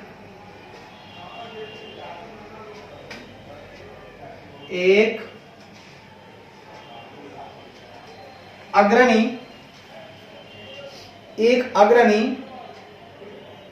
गैर सरकारी संगठन, अग्रणी गैर सरकारी संगठन, गैर सरकारी संगठन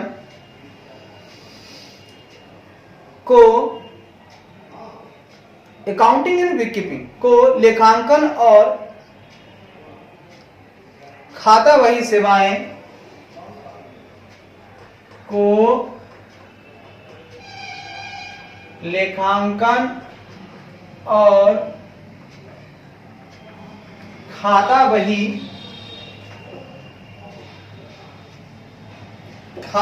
सेवाएं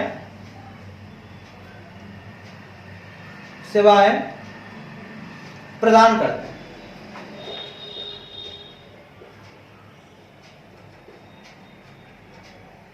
सर कहता है, क्या कहता है, ये कहता है कि सीए मुरली माधवन जो हैं वो पर्यावरण संरक्षण में लगे एक अग्रणी गैर सरकारी संगठन है, उनको लेखांकन और खाता बही सेवाएं प्रदान करते हैं, ठीक है ना। तो सीए मुरली माधवन पर्यावरण संरक्षण कार्य में लगे एक अग्रणी गैर सरकारी संगठन को लेखांकन और खाता बही सेवाएं प्रदान करते हैं। ठीक है, एनजीओ को खाता बही यानी कि अकाउंटिंग और बुककीपिंग की सर्विस देते हैं। He also offered audit of the accounts of NGO. उन्हें एनजीओ के खातों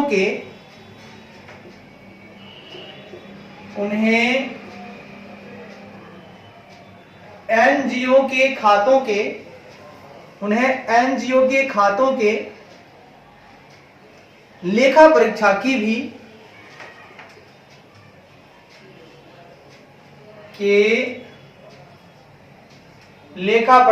भी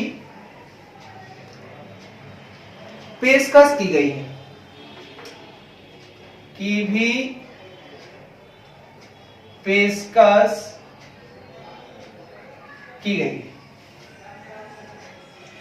आगे आइडेंटिफाई एंड डिस्कस, पहचाने और चर्चा करें कि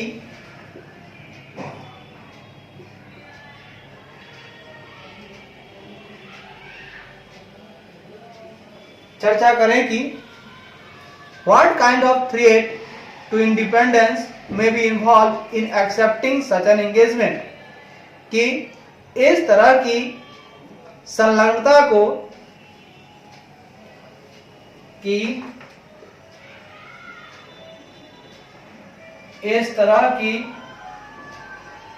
संलग्नता या प्रतिबद्धता को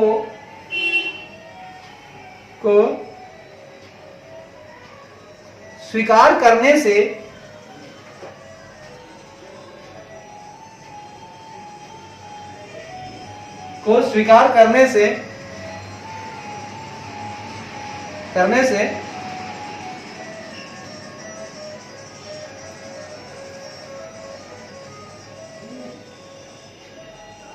स्वतंत्रता को किस प्रकार का खतरा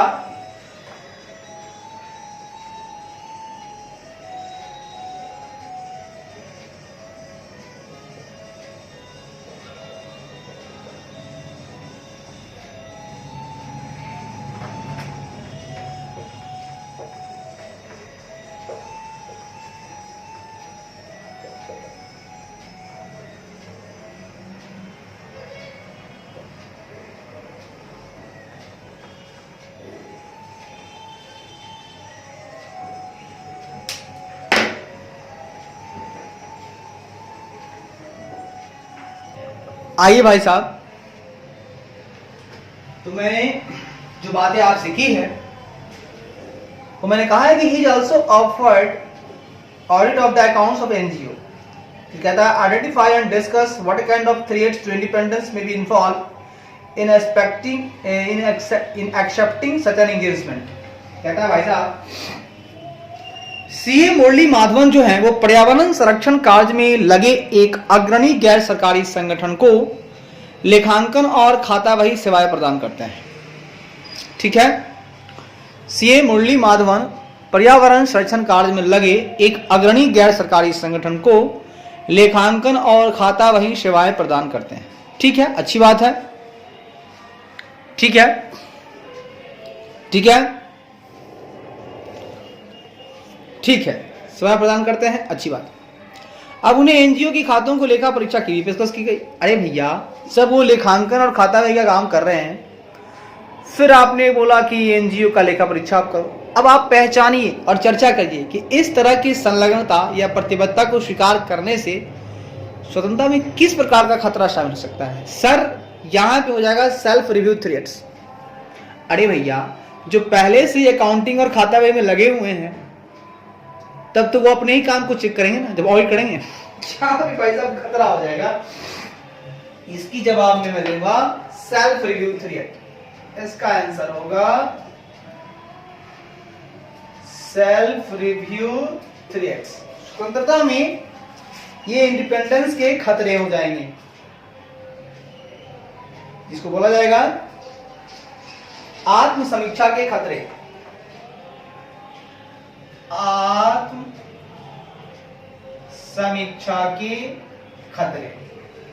इसमें क्या होता है, अब मान लीजिए कि लेखा परीक्षक है, अब ऐसी सेवाएं जो निष्पादित कर ही रहा है जो स्वयं लेखा परीक्षक का विषय है, अरे बाप रे, तो कैसे होगा, कैसे जांचोगे तुम? उसके बाद अब मान लीजिए,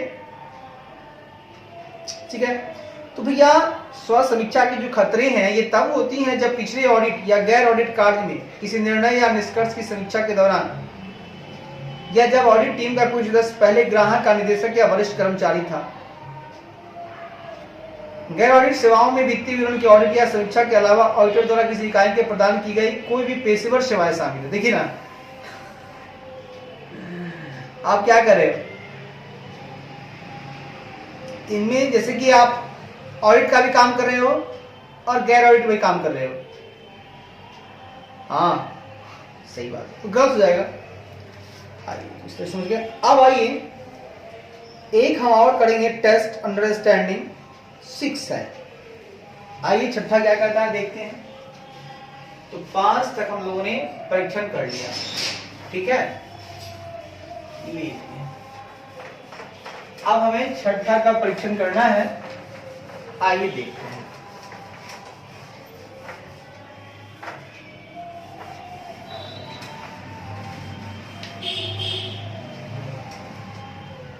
आइए देखते हैं, हम लोग 6 पॉइंट को देखते हैं। छठा कहता है the auditor of a company, किसी कंपनी के हैज है यानी किसी कंपनी के लेखा परीक्षकों ने किसी कंपनी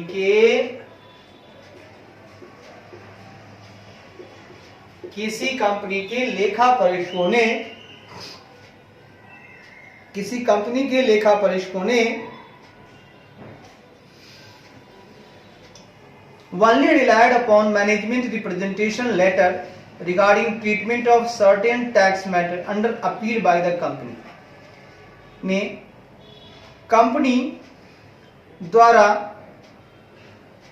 अपील के तहत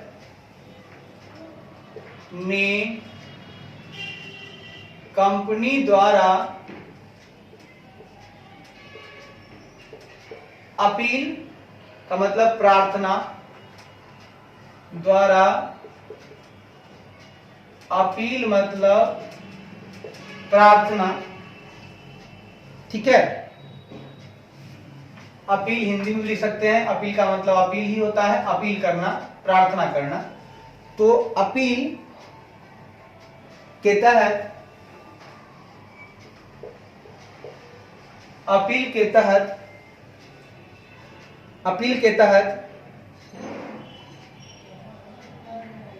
सर्टेन टैक्स मैटर, मतलब कुछ treatment of certain tax matter, कुछ कर मामलों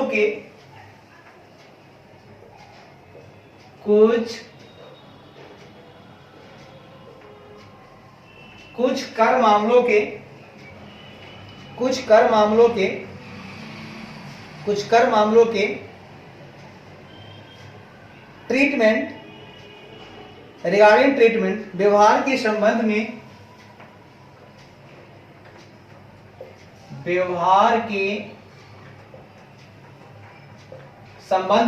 मामलों के व्यवहार के संबंध में मैनेजमेंट रिप्रेजेंटेशन लेटर ओनली, सिर्फ यानी केवल प्रबंधन प्रतिनिधित्व पत्र, केवल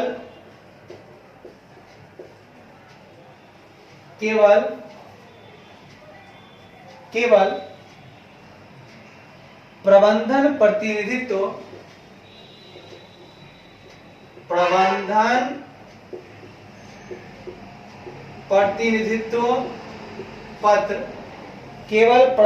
प्रतिनिधित्व पत्र, केवल प्रबंधन प्रतिनिधित्व पत्र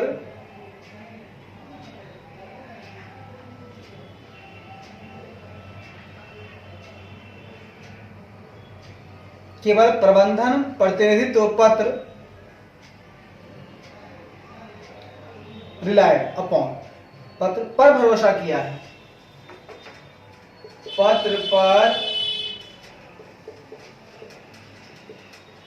भरोसा किया है।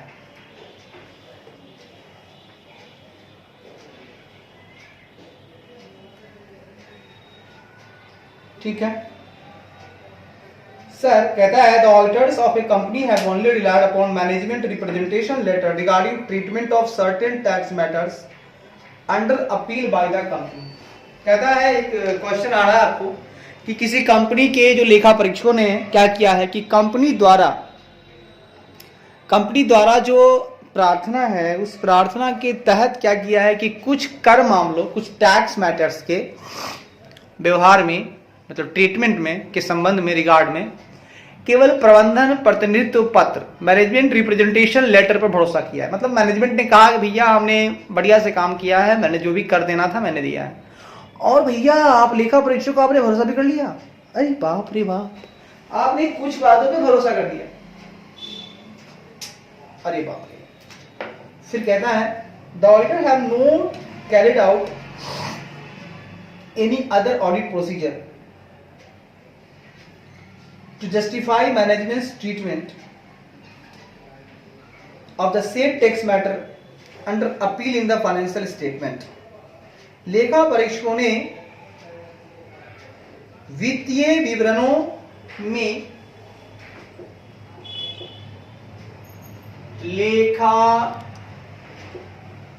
परीक्षकों ने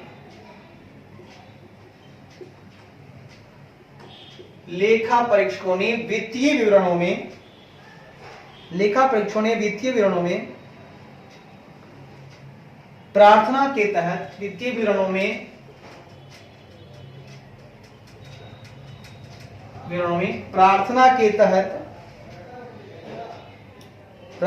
तहत सेट टैक्स मैटर उक्त कर मामलों को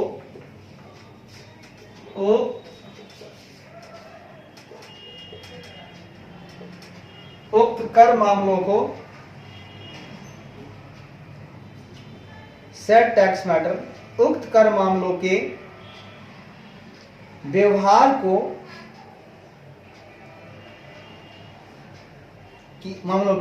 प्रबंधन के व्यवहार को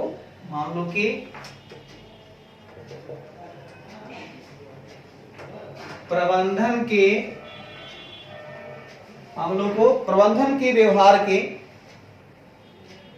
के व्यवहार को जस्टिफाई को उचित ठहराने के लिए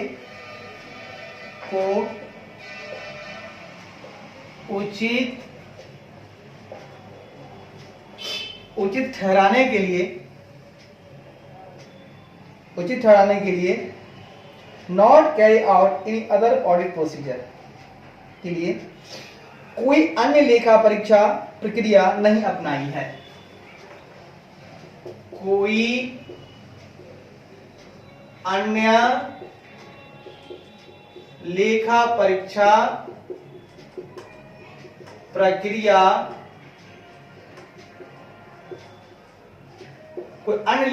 प्रक्रिया नहीं अपनाई है।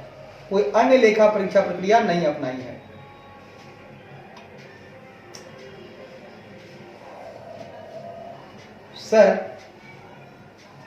इसको पहले समझिए कि लेखा परीक्षक ने क्या किया है कि वित्तीय विवरणों में प्रार्थना के तहत उक्त कर मामलों को, मतलब अपील था कि वित्तीय विवरण को आपको देखना था, तो उस वित्तीय विवरण को देखते समय उक्त कर मामलों को प्रबंधन के व्यवहार को उचित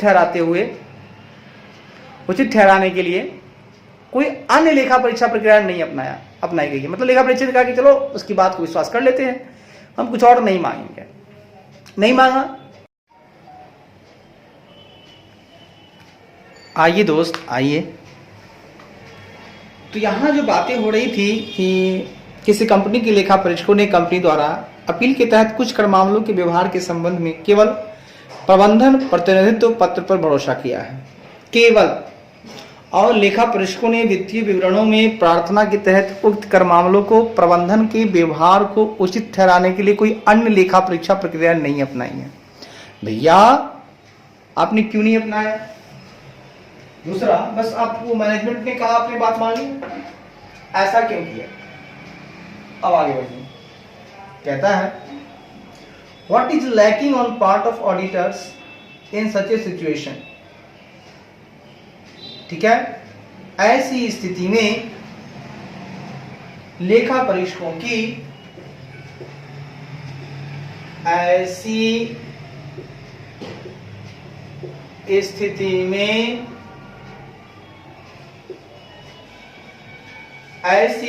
में लेखा परीक्षकों की ओर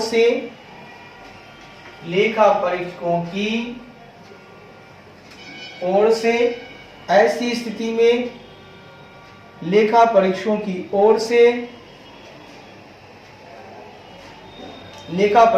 ओर से व्हाट इज लैकिंग, क्या कमी रह गई है, क्या कमी रह गई है। तो भाई साहब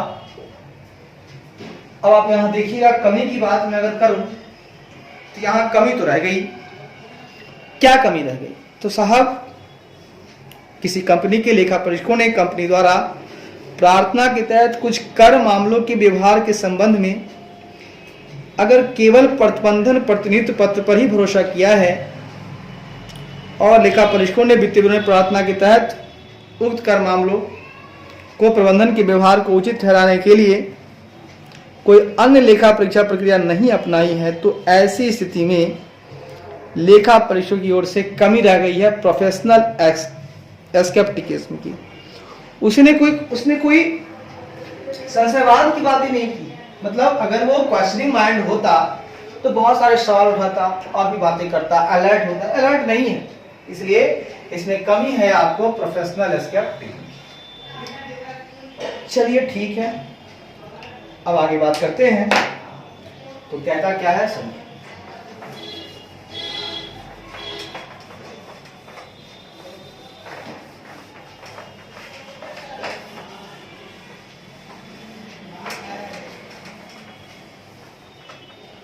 कहता है audit engagement and terms of audit engagement. मतलब अब हम बात करेंगे audit engagement and terms of audit engagement and terms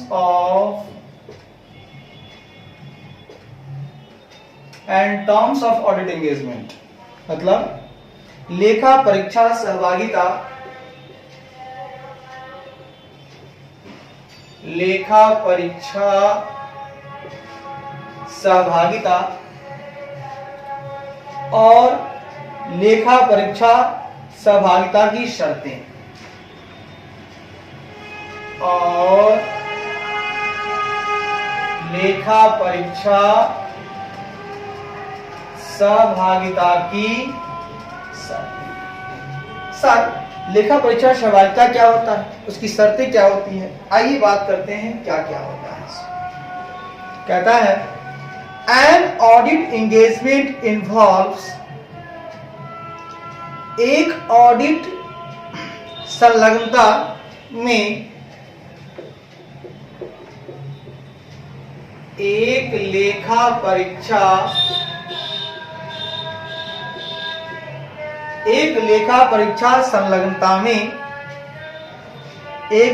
परीक्षा संलग्नता में involves engaging an auditor by a client for audit of its financial statement। एक ग्राहक द्वारा अपने वित्तीय एक ग्राहक द्वारा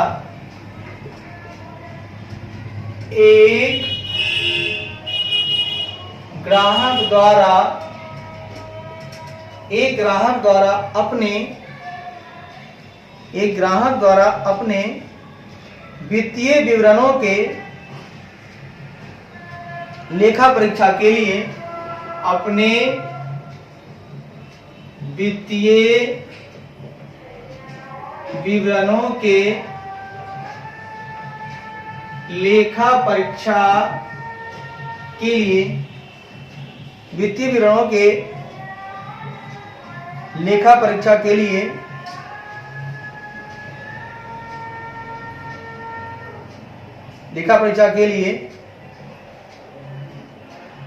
एक लेखा परीक्षक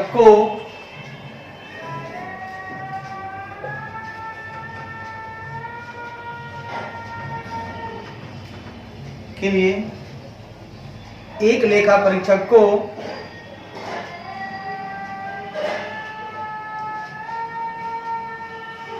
एंगेज करना, इन्वॉल्व मतलब नियुक्त करना शामिल होता है। को नियुक्त करना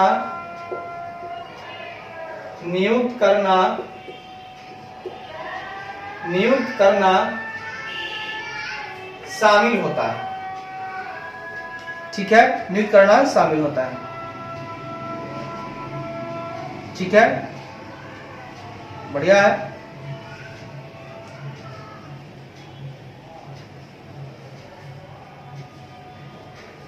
ठीक है, शामिल होता है।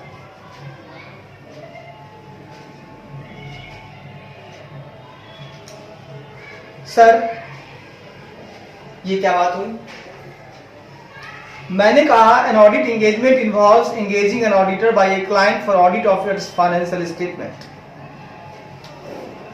मैंने कहा कि एक लेखा परीक्षा संलग्नता में ग्राहक द्वारा अपने वित्तीय विवरणों के लेखा परीक्षा के लिए एक लेखा परीक्षक को नियुक्त करना शामिल होता है। तो सही बात है कि अगर ऑडिट एंगेजमेंट की बात हो रही है तो वहां पे क्लाइंट जो है वो क्या करेगा, अपने फाइनेंशियल स्टेटमेंट की ऑडिट के लिए एक ऑडिटर को एंगेज करना तो शामिल होगा ही। सही बात है। ऑडिट एंगेजमेंट होता क्या? अरे एंगेजमेंट का मतलब एंगेज करना। आप किसी को एंगेज कर रहे हो तो ग्राहक क्या करता है, अपने वित्तीय विवरण के लेखा परीक्षा के लिए एक लेखा परीक्षक को एंगेज करता है, नियुक्त करता है। हो गया, ये हुआ ऑडिट एंगेजमेंट। ठीक है, उसके कहता है ऑडिट एंगेजमेंट टर्म लेखा परीक्षा सहभागिता शर्तों में लेखा परीक्षा सहभागिता या सहभागिता शर्तों में लेखा परीक्षा सहभागिता शर्तों में include matters such as objective and scope of audit of financial statement में matters such as objective and scope of audit of financial statement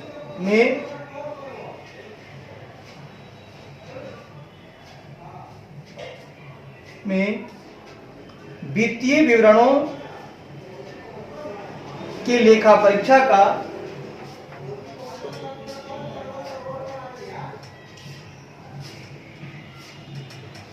वित्तीय विवरणों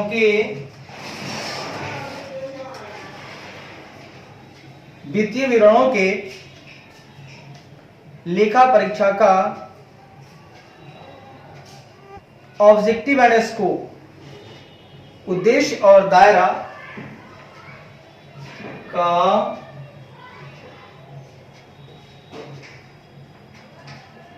उद्देश्य और दायरा कमा रिस्पॉन्सिबिलिटी ऑफ ऑडिटर लेखा परीक्षक की जिम्मेदारियां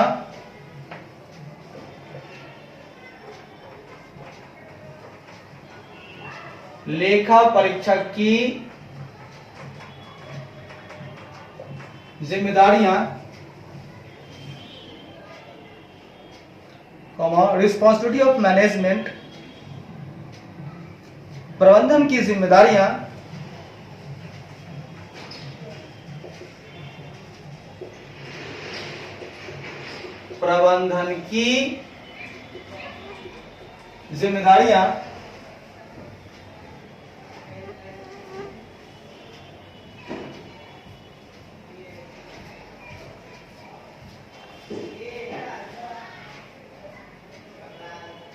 identification of applicable financial reporting framework for preparation of financial statement, वित्तीय विवरण तैयार करने के लिए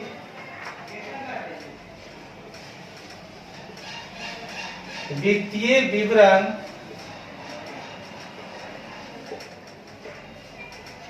विवरण तैयार करने के लिए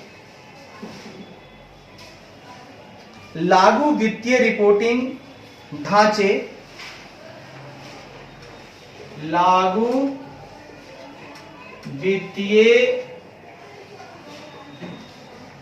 वित्तीय रिपोर्टिंग ढांचे की पहचान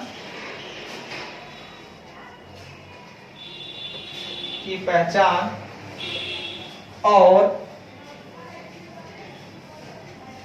reference to expected form and contents of report to be issued by auditor, और लेखा परीक्षक द्वारा जारी की जाने वाली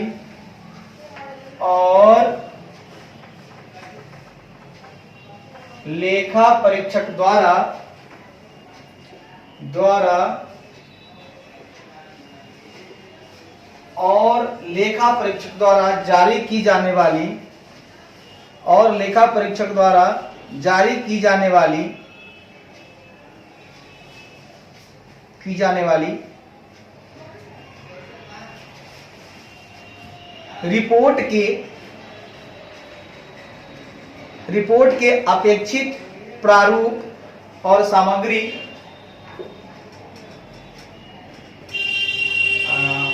की जाने वाली रिपोर्ट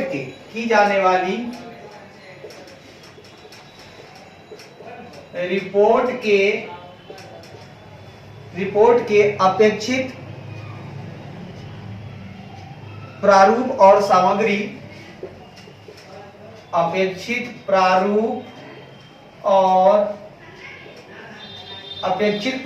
और सामग्री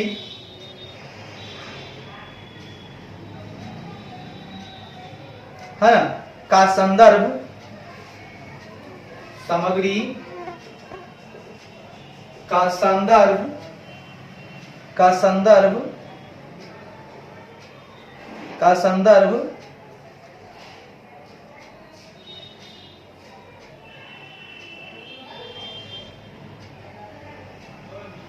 जैसे मामले शामिल हो सकते हैं।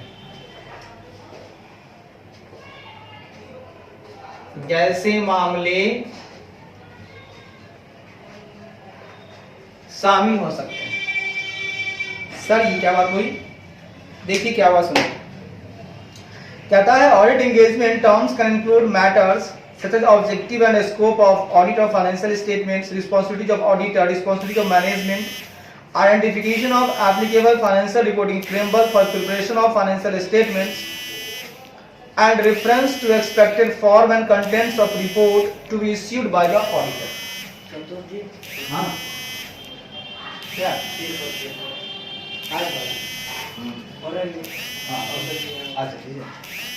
अब बात करेंगे दोस्त, हम यही कहेंगे कि लेखा परीक्षा सहभागिता शर्तों में वित्तीय विवरणों की लेखा परीक्षा का उद्देश्य और दायरा। देखिए मैंने कहा कि लेखा परीक्षा संलग्नता क्या है, एंगेजमेंट क्या है। तो एक ग्राहक जो है ना अपने वित्तीय विवरण की ऑडिट के लिए एक लेखा परीक्षक को जब वो नियुक्त करता है तो उसका नियुक्त करना शामिल होता है उसमें। दूसरी बात क्या होती है कि लेखा परीक्षा जो सहभागिता शर्तें होती हैं, अगर हम टर्म की बात करें तो उनमें वित्तीय विवरणों के लेखा परीक्षा का उद्देश्य और दायरा, उनमें क्या होता है, वित्तीय विवरणों की लेखा परीक्षा का उद्देश्य होता है और दायरा होता है। ठीक है कि भैया वित्तीय विवरण का ऑडिट करवाना है, उसका ऑब्जेक्टिव क्या है, स्कोप क्या है, ये उसमें रहता है, लिखा होता है शर्त में। फिर लेखा परीक्षक की जिम्मेदारियां क्या होंगी वो भी शर्त में रहता है। फिर प्रबंधन की जिम्मेदारियां क्या है वो भी शर्त में लिखा रहता है। फिर वित्तीय विवरण तैयार करने के लिए जो लागू वित्तीय रिपोर्टिंग ढांचा है उसकी क्या पहचान है, कौन सा फाइनेंशियल रिपोर्टिंग फ्रेमवर्क एप्लीकेबल है वो, और लेखा परीक्षक द्वारा जारी की जाने वाली रिपोर्ट जो है उनका अपेक्षित प्रारूप क्या होगा, उसमें कंटेंट सामग्री क्या होगा, इसका संदर्भ जैसे मामले इसमें शामिल हो सकते हैं। तो ये सारी बातें इसमें शामिल हो सकती हैं, इसमें कहीं से दोहराने वाली बातें नहीं। अब भाई साहब अगली बातें हम लोग 9 पॉइंट जो है वो करेंगे नेक्स्ट टाइम में। तब तक के लिए हम लोग चलते हैं और जा रही है, मस्त रहिए, मुस्कुराते घुमाते रहिए और कहिए जय हिंद जय भारत।